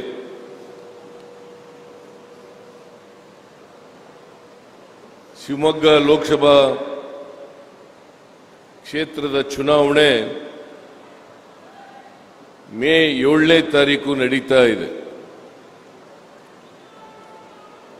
ನೀವೆಲ್ಲರೂ ಕೂಡ ಮತ್ತೆ ಈ ಕ್ಷೇತ್ರದ ಜನರು ಮುಂದಿನ 5 ವರ್ಷದವರೆಗೆ ಶಿವಮೊಗ್ಗ ಕ್ಷೇತ್ರದ ಲೋಕಸಭಾ ಪ್ರತಿನಿಧಿಯಾಗಿ ಯಾರು ಹೋದರೆ ನಿಮ್ಮ ಪರವಾಗಿ ಧ್ವನಿ ಎತ್ತರೆ, ಕರ್ನಾಟಕದ ಸಮಸ್ಯೆಗಳ ಬಗ್ಗೆ ಪ್ರಸ್ತಾಪ ಮಾಡ್ತಾರೆ, ಇದನ್ನ ಗಮನದಲ್ಲಿಟ್ಟುಕೊಂಡು ನೀವೆಲ್ಲರೂ ಕೂಡ ಮತ ಚಲಾಯಿಸಬೇಕು ಅಂತೇಳಿ ನಿಮ್ಮಲ್ಲಿ ಅತ್ಯಂತ ಕಳಕಳಿಯಿಂದ ಪ್ರಾರ್ಥನೆಯನ್ನು ಮಾಡ್ತೇನೆ. ಕಳೆದ ಲೋಕಸಭಾ ಚುನಾವಣೆಯಲ್ಲಿ ಭಾರತೀಯ ಜನತಾ ಪಕ್ಷದಿಂದ 25 ಜನ ಲೋಕಸಭೆಗೆ ಆಯ್ಕೆಯಾದರು. ಮಂಡ್ಯದಿಂದ ಪಕ್ಷೇತರರಾಗಿ ಗೆದ್ದಿದ್ದಂಥ ಶ್ರೀಮತಿ ಸುಮಲತನು ಕೂಡ ಅವ್ರ ಪಕ್ಷವನ್ನು ಸೇರ್ಕೊಂಡ್ರು. ಒಟ್ಟು 26 ಜನ ಲೋಕಸಭಾ ಸದಸ್ಯರು ಕರ್ನಾಟಕಕ್ಕೆ ಆದಂಥ ಅನ್ಯಾಯದ ಬಗ್ಗೆ, ಕನ್ನಡಿಗರಿಗೆ ಆದಂಥ ಅನ್ಯಾಯದ ಬಗ್ಗೆ ಒಂದು ದಿನ ಲೋಕಸಭೆಯಲ್ಲಿ ಬಾಯಿ ಬಿಡಲಿಲ್ಲ. ಇಲ್ಲಿಂದ ಗೆದ್ದಿದ್ದಂಥ ಲೋಕಸಭಾ ಸದಸ್ಯರಾದಂಥ ರಾಘವೇಂದ್ರ ಯಾವತ್ತೂ ಕೂಡ ಕರ್ನಾಟಕದ ಬಗ್ಗೆ ಮಾತಾಡಿಲ್ಲ.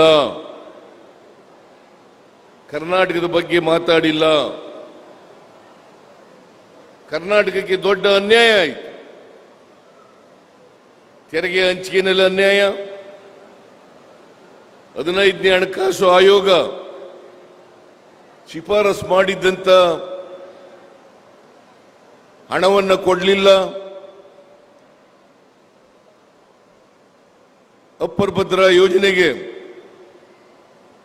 ಬಜೆಟ್ನಲ್ಲಿ 5,300 ಕೋಟಿ ರೂಪಾಯಿಗಳನ್ನು ಕೊಡ್ತೀನಿ ಅಂತೇಳಿ ನಿರ್ಮಲಾ ಸೀತಾರಾಮನ್ ಅವರು 2023-24ನೇ ಬಜೆಟ್ನಲ್ಲಿ ಹೇಳಿದ್ರು. ಅದರಲ್ಲಿ 1 ರೂಪಾಯಿನೂ ಕೂಡ ಕೊಡಲಿಲ್ಲ. ಜೊತೆಗೆ ಕರ್ನಾಟಕದಲ್ಲಿ ಭೀಕರವಾದಂಥ ಬರಗಾಲ. ನಾವು ಸೆಪ್ಟೆಂಬರ್ ತಿಂಗಳಲ್ಲೇ ಕರ್ನಾಟಕದಲ್ಲಿ ಭೀಕರವಾದಂಥ ಬರಗಾಲ ಇದೆ. ಅಂತೇಳಿ ಮನವಿಯನ್ನು ಕೊಟ್ಟು ಕೇಂದ್ರ ಸರ್ಕಾರದ ತಂಡ ಕರ್ನಾಟಕಕ್ಕೆ ಭೇಟಿ ಕೊಟ್ಟು ಪ್ರವಾಹ ಪೀಡಿತ ತಾಲೂಕುಗಳಿಗೆ ವಿಸಿಟ್ ಮಾಡಿ ವರದಿಯನ್ನು ಕೊಟ್ಟರೂ ಕೂಡ ಕೇಂದ್ರ ಸರ್ಕಾರ 1 ರೂಪಾಯಿಯನ್ನು ಕೂಡ ಬಿಡುಗಡೆ ಮಾಡಲಿಲ್ಲ. 7 ತಿಂಗಳು ಸಮಯ ಕಾದ ನಾವು 7 ತಿಂಗಳಾದ್ರೂ ಕೂಡ 1 ರೂಪಾಯಿ ಕೊಡಲಿಲ್ಲ. ಕರ್ನಾಟಕದಲ್ಲಿ ಸುಮಾರು 48 ಲಕ್ಷ ಹೆಕ್ಟೇರ್ ಪ್ರದೇಶದಲ್ಲಿ ಬೆಳೆ ನಷ್ಟ ಆಯಿತು. ಸುಮಾರು 35,000 ಕೋಟಿ ರೂಪಾಯಿ ನಷ್ಟ ಆಯಿತು. ರೈತರು ಕಣ್ಣೀರಲ್ಲಿ ಕೈ ತೊಳಿತಕ್ಕಂಥ ಪರಿಸ್ಥಿತಿ ನಿರ್ಮಾಣ ಆಯಿತು. ನಾವು ಕರ್ನಾಟಕದಿಂದ ಕುಡಿಯ ನೀರಿಗೆ, ದನಕರುಗಳ ಮೇವಿಗೆ, ಜನರಿಗೆ ಕೆಲಸ ಕೊಡ್ತಕ್ಕಂಥದ್ದಕ್ಕೆ, ರೈತರಿಗೆ ಪರಿಹಾರ ಕೊಡಲಿಕ್ಕೆ ನಾವೆಲ್ಲ ಪ್ರಾಮಾಣಿಕ ಪ್ರಯತ್ನವನ್ನು ಮಾಡೋದು. ನಮ್ಮ ಸಂಪನ್ಮೂಲಗಳಿಂದ ಸುಮಾರು 2,000 ರೂಪಾಯಿವರೆಗೆ 34 ಲಕ್ಷ ರೈತರಿಗೆ ಪರಿಹಾರವನ್ನು ಕೊಟ್ಟು, ಆದರೆ NDRFನಿಂದ ಇದು ಭಿಕ್ಷೆ ಅಲ್ಲ, ಇದು ಭಿಕ್ಷೆ ಅಲ್ಲ, ನಾವು ಇದಕ್ಕೆ ಅರ್ಹರು. NDRFನಿಂದ 18,172 ಕೋಟಿ ರೂಪಾಯಿಗಳನ್ನು ಕೊಡಿ ಅಂತೇಳಿ ಅದರ ನಾರ್ಮ್ಸ್ ಪ್ರಕಾರ ಕೇಳಿದ್ದು. ಆದರೆ 1 ರೂಪಾಯಿನೂ ಕೂಡ ಕೊಡಲಿಲ್ಲ. 1 ರೂಪಾಯಿನೂ ಕೂಡ ಕೊಡಲಿಲ್ಲ. ಅನಿವಾರ್ಯವಾಗಿ ನಾವು ಸುಪ್ರೀಂ ಕೋರ್ಟ್ ಬಾಗಿಲನ್ನು ತಟ್ಟತಕ್ಕಂಥ ಪರಿಸ್ಥಿತಿ ನಿರ್ಮಾಣ ಆಯಿತು. ಸುಪ್ರೀಂ ಕೋರ್ಟ್ಗೆ ಹೋದೋ. ಸುಪ್ರೀಂ ಕೋರ್ಟ್ನಲ್ಲಿ ರಿಟ್ ಪಿಟಿಷನ್ ಹಾಕಿದ ಮೇಲೆ ಕೇಂದ್ರ ಸರ್ಕಾರದ ಪರವಾಗಿ ಅಟಾರ್ನಿ ಜನರಲ್, ಸಾಲಿಸಿಟರ್ ಜನರಲ್ ಇಬ್ರು ಅಪಿಯರ್ ಆಗಿ ನಮಗೆ 2 ವಾರ ಟೈಮ್ ಕೊಡಿ, ನಾವು ಇತ್ಯರ್ಥ ಮಾಡ್ತೀವಿ ಅಂತ ಹೇಳಿದ್ರು. ಆಮೇಲೆ ಮತ್ತೆ 1 ವಾರ ಟೈಮ್ ಕೇಳಿದ್ರು, ಇತ್ಯರ್ಥ ಮಾಡ್ತೀವಿ ಅಂತ. ನಾವು 18,172 ಕೋಟಿ ಕೇಳಿದ್ರೆ ಕೇಂದ್ರ ಸರ್ಕಾರ ಕೇವಲ 3,454 ಕೋಟಿ ರೂಪಾಯಿಗಳನ್ನು ಮಾತ್ರ ಕೊಡ್ತು. ಇದು ಏನೇನೂ ಸಾಲದು. ಅದಕ್ಕೋಸ್ಕರ ಸುಪ್ರೀಂ ಕೋರ್ಟ್ನಲ್ಲಿ ನಾವು ವಾದವನ್ನು ಮಾಡಿದ್ದೇವೆ. ಬಹಳ ಕಡಿಮೆ ಕೊಟ್ಟಿದೆ ಕೇಂದ್ರ ಸರ್ಕಾರ. ಕೇಂದ್ರ ತಂಡ ಹೆಚ್ಚು ಶಿಫಾರಸು ಮಾಡಿದ್ರೂ ಕೂಡ ನಮಗೆ ಕೊಡಲಿಲ್ಲ ಅಂತೇಳಿ ಸುಪ್ರೀಂ ಕೋರ್ಟ್ನವರು ಕೇಂದ್ರ ಸರ್ಕಾರಕ್ಕೆ ಡೈರೆಕ್ಷನ್ ಕೊಟ್ಟಿದ್ದಾರೆ. ಕೇಂದ್ರದ ತಂಡ ಎಷ್ಟು ಶಿಫಾರಸು ಮಾಡಿದೆ ಅದರ ವರದಿಯನ್ನ ಸುಪ್ರೀಂ ಕೋರ್ಟ್ ಮುಂದೆ ಇಡಬೇಕು ಅಂತಕ್ಕಂಥ ಮಾತುಗಳನ್ನು ಹೇಳಿದೆ. ಇಷ್ಟೆಲ್ಲ ಅನ್ಯಾಯ ಆದರೂ ಕೂಡ ದ್ವೇಷದ ರಾಜಕಾರಣ ಮಾಡಿ, ಮಲ್ತಾಯಿ ಧೋರಣೆಯನ್ನು ತೋರಿ ಕರ್ನಾಟಕಕ್ಕೆ ದೊಡ್ಡ ಅನ್ಯಾಯವನ್ನ ಕೇಂದ್ರ ಸರ್ಕಾರ ಮಾಡಿದೆ. ನರೇಂದ್ರ ಮೋದಿಯವರು ಕರ್ನಾಟಕದ ಬಗ್ಗೆ ಚುನಾವಣೆ ಬಂದಾಗ ಬಹಳ ಪ್ರೀತಿಯನ್ನು ವ್ಯಕ್ತ ಮಾಡ್ತಾರೆ. ಜನರ ಬಗ್ಗೆ ಅಪಾರವಾದಂತ ಕಳಕಳಿಯನ್ನು ವ್ಯಕ್ತ ಮಾಡ್ತಾರೆ. ಆದರೆ ಅವರು ಯಾವತ್ತೂ ಕೂಡ ಪ್ರವಾಹ ಬಂದಾಗಲಿ, ಬರಗಾಲ ಬಂದಾಗಲಿ ಕರ್ನಾಟಕಕ್ಕೆ ಬಂದು ಕರ್ನಾಟಕ ಜನರ ಕಷ್ಟ ಸುಖ ಕೇಳ್ತಕ್ಕಂಥ ಪ್ರಯತ್ನವನ್ನು ಮಾಡಲೇ ಇಲ್ಲ. ಅವರು ಅಧಿಕಾರಕ್ಕೆ ಬಂದು 10 ವರ್ಷ ಆಯ್ತು. 10 ವರ್ಷಗಳಲ್ಲಿ ಅವರು ಕೊಟ್ಟಿದ್ದಂತ ಮಾತುಗಳನ್ನು ಈಡೇರಿಸಲಿಲ್ಲ. 2014ರಲ್ಲಿ ಹೇಳಿದಂತ ಮಾತುಗಳನ್ನು ನೀವೆಲ್ಲ ಜ್ಞಾಪಕ ಮಾಡ್ಕೋಬೇಕು. ಏನೆಲ್ಲ ಭರವಸೆಗಳನ್ನು ಕೊಟ್ಟಿದ್ರು. ವಿದೇಶದಿಂದ 10 ಲಕ್ಷ ತಂದು ಕೊಟ್ಬಿಡ್ತೀನಿ, ಎಲ್ಲರ ಅಕೌಂಟಿಗೆ 15 ಲಕ್ಷ ಹಾಕ್ತೀನಿ ಅಂತ ಹೇಳಿದ್ರು. ಹಾಕ್ಲಿಲ್ಲ. ವರ್ಷಕ್ಕೆ 2 ಕೋಟಿ ಉದ್ಯೋಗ ಸೃಷ್ಟಿ ಮಾಡ್ತೀವಿ ಅಂತಂದ್ರು, ಮಾಡಲಿಲ್ಲ. ಪಾಪ ಯುವಕ ಯುವತಿಯರು ನಮಗೆ ಕೆಲಸ ಸಿಗ್ತದೆ ಅಂತೇಳಿ ಇವರಿಗೆ ಮೋದಿ ಮೋದಿ ಮೋದಿ ಅಂತ ಎಲ್ಲ ಕಡೆ ಕೂಗ್ತಾ ಇದ್ರು. ಆದರೆ ಅವರಿಗೆ ತಿರುಪ್ತಿ ತಿಮ್ಮಪ್ಪನ ನಾಮ ಹಾಕಿದ್ರು. ಅವರು ಕೆಲಸ ಕೊಡಿ ಅಂತ ಕೇಳಿದ್ರೆ ಪಕೋಡ ಮಾರಕ್ ಹೋಗಿ ಬೋಂಡಾ ಮಾರಕ್ ಹೋಗಿ ಅಂತ ಹೇಳ್ತಕ್ಕಂಥ ಅತ್ಯಂತ ಬೇಜವಾಬ್ದಾರಿ ಮಾತುಗಳನ್ನ ಉತ್ತರವನ್ನ ನರೇಂದ್ರ ಮೋದಿ ಅವರು ಕೊಟ್ಟರು ಅಂತಕ್ಕಂಥದನ್ನ ತಾವೆಲ್ಲರೂ ಕೂಡ ತಿಳ್ಕೋಬೇಕಾಗ್ತದೆ. ಅವರು ಎಲ್ಲ ಅಗತ್ಯ ವಸ್ತುಗಳ ಬೆಲೆಗಳನ್ನ ಕಡಿಮೆ ಮಾಡಿಬಿಡ್ತೀನಿ, ಗೊಬ್ಬರದ ಬೆಲೆ ಕಡಿಮೆ ಮಾಡ್ತೀನಿ, ಅಡಿಗೆ ಎಣ್ಣೆ ಬೆಲೆ ಕಡಿಮೆ ಮಾಡ್ತೀನಿ, ಪೆಟ್ರೋಲ್ ಡೀಸೆಲ್ ಬೆಲೆ ಕಡಿಮೆ ಮಾಡ್ತೀನಿ, ಎಲ್ಲ ಈ ಗ್ಯಾಸ್ ಬೆಲೆ ಕಡಿಮೆ ಮಾಡ್ತೀನಿ ಅಂತೆಲ್ಲ ಹೇಳಿದ್ರು. ಯಾವುದು ಕೂಡ ಕಡಿಮೆ ಮಾಡಲಿಲ್ಲ. 2014ರಲ್ಲಿ 1 ಲೀಟರ್ ಡೀಸೆಲ್ 48 ರೂಪಾಯಿ, ಇವತ್ತು ಅದು 95 ರೂಪಾಯಿ. 2014ರಲ್ಲಿ 1 ಲೀಟರ್ ಪೆಟ್ರೋಲ್ 70 ರೂಪಾಯಿ, ಇವತ್ತು 105 ರೂಪಾಯಿ. ಒಂದು ಗ್ಯಾಸ್ ಸಿಲಿಂಡರ್ ಬೆಲೆ 414 ರೂಪಾಯಿ ಇತ್ತು, ಇವತ್ತು 950 ರೂಪಾಯಿ. ನರೇಂದ್ರ ಮೋದಿ ಅವರು ಹೇಳಿದ್ರು ಅಚ್ಚೇ ದಿನ ಹೆಂಗೆ ಅಂತ ಹೇಳಿದ್ರು. ಬಂತ ನಿಮ್ಗೆಲ್ರಿಗೂ ಅಚ್ಚೇ ದಿನ ಬಂತ? 15 ಲಕ್ಷ ರೂಪಾಯಿ ಬಂತ ನಿಮ್ಮ ಅಕೌಂಟ್ಗೆ? ಬರಲಿಲ್ಲ. ಇವತ್ತು ಇಡೀ ರಾಜ್ಯದ ಜನ, ದೇಶದ ಜನ ಅವರ ಜೀವನವನ್ನ ಸಾಗಿಸ್ತಕ್ಕಂಥದ್ದು ಬಹಳ ಕಷ್ಟ ಆಯಿತು. ಬೆಲೆ ಏರಿಕೆ, ಹಣದುಬ್ಬರ, ಇವತ್ತು ಎಲ್ಲ ಜಾಸ್ತಿ ಆದ್ರಿಂದ, ರೈತರ ಸಮಸ್ಯೆಗಳು ಜಾಸ್ತಿ ಆದ್ರಿಂದ ರೈತರು ಬಾಳ್ಲಿಕ್ಕೆ ಸಾಧ್ಯ ಆಯಿತು, ಕಷ್ಟ ಆಯಿತು. ಅದಕ್ಕೋಸ್ಕರ ರೈತರು ಅನೇಕ ತಿಂಗಳುಗಳಿಂದ ಹೋರಾಟವನ್ನ ಮಾಡ್ತಾ ಇದ್ರು. ನಮಗೆ ಸಾಲ ಮನ್ನಾ ಮಾಡಿ, ನಾವು ಬೆಳೆದಂತ ಬೆಳೆಗಳಿಗೆ ನ್ಯಾಯಯುತವಾದಂತ ಬೆಲೆ ಕೊಡಿ, MSPಗೆ ಕಾನೂನನ್ನ ಮಾಡಿ ಅಂತೇಳಿ ಹೋರಾಟ ಮಾಡಿದ್ರು ಕೂಡ ನರೇಂದ್ರ ಮೋದಿ ಅವರು ಜಪ್ಪಯ್ಯ ಅಂತಂದ್ರು ಕೂಡ ಬಗ್ಲಿಲ್ಲ. ಇದನ್ನ ನೀವು ಅರ್ಥ ಮಾಡ್ಕೋಬೇಕು.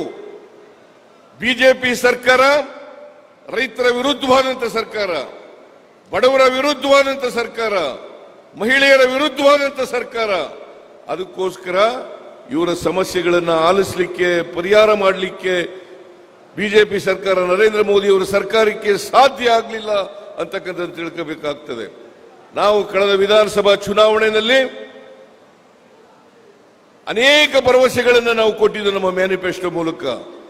ಅದರಲ್ಲಿ ಪ್ರಮುಖವಾಗಿ 5 ಗ್ಯಾರಂಟಿಗಳನ್ನ ನಾವು ಅಧಿಕಾರಕ್ಕೆ ಬಂದ ತಕ್ಷಣ ಜಾರಿ ಮಾಡ್ತೇವೆ ಅಂತಕ್ಕಂಥ ಮಾತುಗಳನ್ನು ಕೊಟ್ಟಿದ್ದು.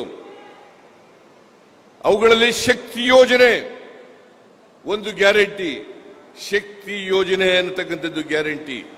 ಇವತ್ತಿನವರೆಗೆ ಸುಮಾರು 200, ನಾವು ಅಧಿಕಾರಕ್ಕೆ ಬಂದ ಮೇಲೆ ಜೂನ್ 11ನೇ ತಾರೀಕು ಇದನ್ನ ಜಾರಿಗೆ ತಗೊಬಂದು ಅವತ್ತಿನಿಂದ ಇವತ್ತಿನವರೆಗೆ ಸುಮಾರು 200 ಕೋಟಿ ಮಹಿಳೆಯರು ಉಚಿತವಾಗಿ ಬಸ್ನಲ್ಲಿ ಪ್ರಯಾಣ ಮಾಡಿದ್ದಾರೆ.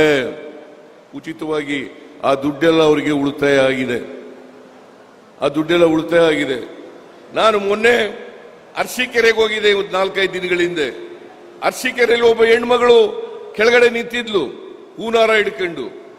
ನಾನು ಭಾಷಣ ಮಾಡಿ ಕೆಳಗಿಳಿದ ಮೇಲೆ ಆ ಅಮ್ಮನ ಬಳಿಗೆ ಹೋಗಿ, ಯಾಕಮ್ಮ ನೀನು ಹೂನಾರ ಹಿಡ್ಕೊಂಡಿದೀಯ ಅಂತ ಕೇಳಿದೆ.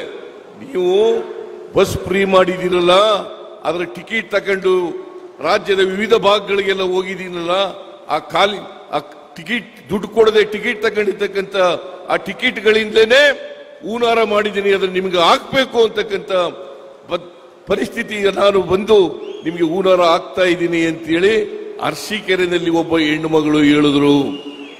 ನಿನ್ನೆ ಕೊಪ್ಪಳದಲ್ಲಿ ನಾನು ಮಾತನಾಡುವಾಗ ನಾವು ಗೃಹಲಕ್ಷ್ಮಿ ಯೋಜನೆಯನ್ನ ಜಾರಿ ಕೊಟ್ಟು ತಿಂಗಳಿಗೆ 2,000 ರೂಪಾಯಿ, ಯಾರು ಮನೆ ಯಜಮಾನಿ ಇದ್ದಾರೆ ಅವ್ರಿಗೆ ತಿಂಗಳಿಗೆ 2,000 ರೂಪಾಯಿ. ಅವರು ಒಬ್ಬ ವಯಸ್ಸಾದಂತ ಹೆಣ್ಮಗಳು, ಕೊಪ್ಪಳದ ಹೆಣ್ಮಗಳು, ಅವಳು, ನಾನು ವಿಡಿಯೋ ನೋಡಿದೆ, ಆ ವಿಡಿಯೋನಲ್ಲಿ ಹೇಳ್ತಾ ಇದ್ಲು, ಟಿವಿ ಅವರು ಇಂಟರ್ವ್ಯೂ ಮಾಡಿದ್ದಾರೆ, ನೀ ಯಾರಿಗೆ ಓಟ್ ಹಾಕ್ತೀವಮ್ಮ ಅಂತಂದ್ರೆ, ನಾವು ಕಾಂಗ್ರೆಸ್ಗೆ ಹಾಕ್ತೀವಿ. ಕಾಂಗ್ರೆಸ್ ಸರ್ಕಾರಕ್ಕೆ ಹಾಕ್ತೀವಿ. ಯಾಕಂತಂದ್ರೆ ನಮಗೆ 2,000 ರೂಪಾಯಿ ಕೊಟ್ಟಿದ್ದಾರೆ. ಆ 2,000 ರೂಪಾಯಿ ಕೊಟ್ಟಿರೋದನ್ನ ಉಳಿಸಿ ನಾನು ಒಂದು ಚಿನ್ನದ ಸರ, ಬಂಗಾರದ ಸರವನ್ನ ಮಾಡಿಸ್ಕೊಂಡಿದ್ದೇನೆ ಅಂತ ಹೇಳ್ತಕ್ಕಂಥ ಮಾತು ಹೇಳಿದ್ರು. ಇದನ್ನೆಲ್ಲ ನೋಡಿದಾಗ ಇವತ್ತು ಕರ್ನಾಟಕದ ಬಡವರು ಅವರಿಗೆ ಆರ್ಥಿಕವಾಗಿ, ಸಾಮಾಜಿಕವಾಗಿ ಶಕ್ತಿ ತುಂಬತಕ್ಕಂಥ ಕೆಲಸವನ್ನ ಮಾಡ್ತಾ ಇದ್ದೀವಿ. ಇದ್ರ ಜೊತೆಗೆ ಉಚಿತವಾಗಿ ಕರೆಂಟ್ ಕೊಡ್ತಾ ಇದ್ದೀವಿ. 200 ಯೂನಿಟ್ ವರೆಗೆ ಯಾರು ಕೂಡ ಬಿಲ್ ಕಟ್ಟಬೇಕಾಗಿಲ್ಲ. ಅನ್ನಭಾಗ್ಯ 5 ಕೆಜಿ ಜೊತೆಗೆ ಇನ್ನ 5 ಕೆಜಿ ಹೆಚ್ಚು ಕೊಡಬೇಕು. 5 ಕೆಜಿ ಕೊಡದೇ ಇದ್ದರಿಂದ ಕೇಂದ್ರ ಸರ್ಕಾರದವರು ಅಕ್ಕಿ ಕೊಡದೇ ಇದ್ದರಿಂದ ದುಡ್ಡು ಕೊಡ್ತೀವಿ ಕೊಡ್ರಿ ಅಂತಂದ್ರೂ ಕೂಡ ಕೊಡ್ಲಿಲ್ಲ. ಆದ್ರೂ ಕೂಡ ನಾವು ಅದಕ್ಕೆ ಅಕ್ಕಿ ಬದಲಾಗಿ 5 ಕೆಜಿ ಅಕ್ಕಿಗೆ 34 ರೂಪಾಯಿನಂತೆ ಒಂದು ತಿಂಗಳಿಗೆ ಒಬ್ಬರಿಗೆ 170 ರೂಪಾಯಿ ಕೊಡ್ತಾ ಇದ್ದೀವಿ. ಯುವ ನಿಧಿ ಕಾರ್ಯಕ್ರಮದ ಮೂಲಕ ಇದೇ ಶಿವಮೊಗ್ಗದಲ್ಲಿ ವಿವೇಕಾನಂದರ ಜನ್ಮದಿನದಂದು ಆಚರಣೆ ಅವತ್ತು ಜಾರಿ ತಗೊಬರ್ತಕ್ಕಂಥ ಕೆಲಸವನ್ನು ಮಾಡೋದು. ಅವತ್ತಿನಿಂದ ಇವತ್ತಿನವರೆಗೆ ಎಲ್ಲ ಪದವೀಧರ ನಿರುದ್ಯೋಗಿಗಳಿಗೆ ತಿಂಗಳಿಗೆ 3,000 ರೂಪಾಯಿ, ನಿರುದ್ಯೋಗಿ ಡಿಪ್ಲೊಮಾ ಹೋಲ್ಡರ್ಸ್ಗೆ 1,500 ರೂಪಾಯಿ ಕೊಡ್ತಕ್ಕಂಥ ಕೆಲಸವನ್ನು ಮಾಡ್ತಾ ಇದ್ದೀವಿ. ಹೀಗೆ ನಾವು ಬಡವರಿಗೆ, ಈ ರಾಜ್ಯದ ಬಡವರಿಗೆ ಶಕ್ತಿ ತುಂಬತಕ್ಕಂಥ ಕೆಲಸವನ್ನು ಮಾಡ್ತಾ ಇದ್ದೀವಿ. ನಾನು ಈಗಾಗಲೇ ಖರ್ಗೆಯವರು, ರಾಹುಲ್ ಗಾಂಧಿಯವರು, AICC ಅವರು ಅಧಿಕಾರಕ್ಕೆ ಬಂದರೆ, ಕಾಂಗ್ರೆಸ್ ಪಕ್ಷ ಕೇಂದ್ರದಲ್ಲಿ ಅಧಿಕಾರಕ್ಕೆ ಬಂದರೆ ಯಾವ ಗ್ಯಾರಂಟಿಗಳನ್ನು ಜಾರಿ ಮಾಡ್ತೀವಿ ಅಂತಕ್ಕಂಥ ಮಾತುಗಳನ್ನು ಹೇಳಿದ್ದಾರೆ. ನಾನು ಅದನ್ನು ಪುನರುಚ್ಚಾರ ಮಾಡಲಿಕ್ಕೆ ಹೋಗಲ್ಲ. ಅದರಿಂದ ನಾನು ನಿಮ್ಮಲ್ಲಿ ಅತ್ಯಂತ ಕಳಕಳಿಯಿಂದ ಮನವಿಯನ್ನು ಮಾಡಲಿಕ್ಕೆ ಬಯಸ್ತಾ ಇದ್ದೇನೆ. ನಮ್ಮ ಪಕ್ಷದ ಅಭ್ಯರ್ಥಿಗೆ ತಾವೆಲ್ಲರೂ ಕೂಡ ಆಶೀರ್ವಾದ ಮಾಡಬೇಕು. ಈ ಸಾರಿ ದಯಮಾಡಿ ಆಶೀರ್ವಾದ ಮಾಡಿ ಅವರನ್ನ ಗೆಲ್ಲಿಸ್ಕೊಡಿ. ಇದರಿಂದ ಮಧು ಬಂಗಾರಪ್ಪನವರಿಗೆ ಶಕ್ತಿ ಬರ್ತದೆ, ರಾಹುಲ್ ಗಾಂಧಿ ಅವರಿಗೆ ಶಕ್ತಿ ಬರ್ತದೆ, ಮಲ್ಲಿಕಾರ್ಜುನ ಖರ್ಗೆ ಅವರಿಗೆ ಶಕ್ತಿ ಬರ್ತದೆ, ನಮ್ಮ ಸರ್ಕಾರಕ್ಕೆ ಶಕ್ತಿ ಬರ್ತದೆ ಅಂತಕ್ಕಂಥ ಮಾತುಗಳನ್ನ ಹೇಳಲಿಕ್ಕೆ ಬಯಸ್ತೇನೆ.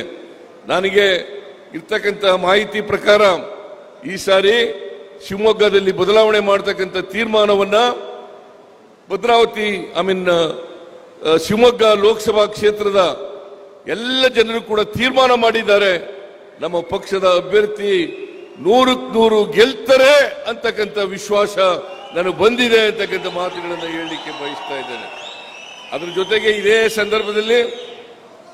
ಸಂದರ್ಭದಲ್ಲಿ ನಾನು ಒಂದು ಮನವಿಯನ್ನು ನಿಮ್ಮಲ್ಲಿ ಮಾಡಲಿಕ್ಕೆ ಬಯಸ್ತಾ ಇದ್ದೇನೆ.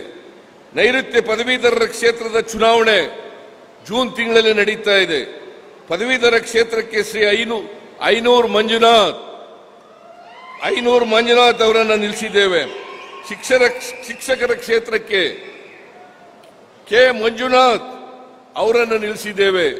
ದಯಮಾಡಿ ಅವ್ರಿಗೂ ಕೂಡ ಆಶೀರ್ವಾದ ಮಾಡಬೇಕು ಅಂತ ಹೇಳಿ ನಿಮ್ಮಲ್ಲಿ ಅತ್ಯಂತ ಕಳಕಳಿಯಿಂದ ಪ್ರಾರ್ಥನೆ ಮಾಡಿ ನಮ್ಮ ಅಭ್ಯರ್ಥಿಯನ್ನ ಗೆಲ್ಲಿಸಬೇಕು ಅಂತೇಳಿ ನಿಮ್ಮಲ್ಲಿ ಪ್ರಾರ್ಥನೆಯನ್ನು ಮಾಡಿ ನನ್ನ ಮಾತುಗಳನ್ನು ಮುಗಿಸ್ತೇನೆ. ಜೈ ಹಿಂದ್, ಜೈ ಕರ್ನಾಟಕ, ಜೈ ಕಾಂಗ್ರೆಸ್.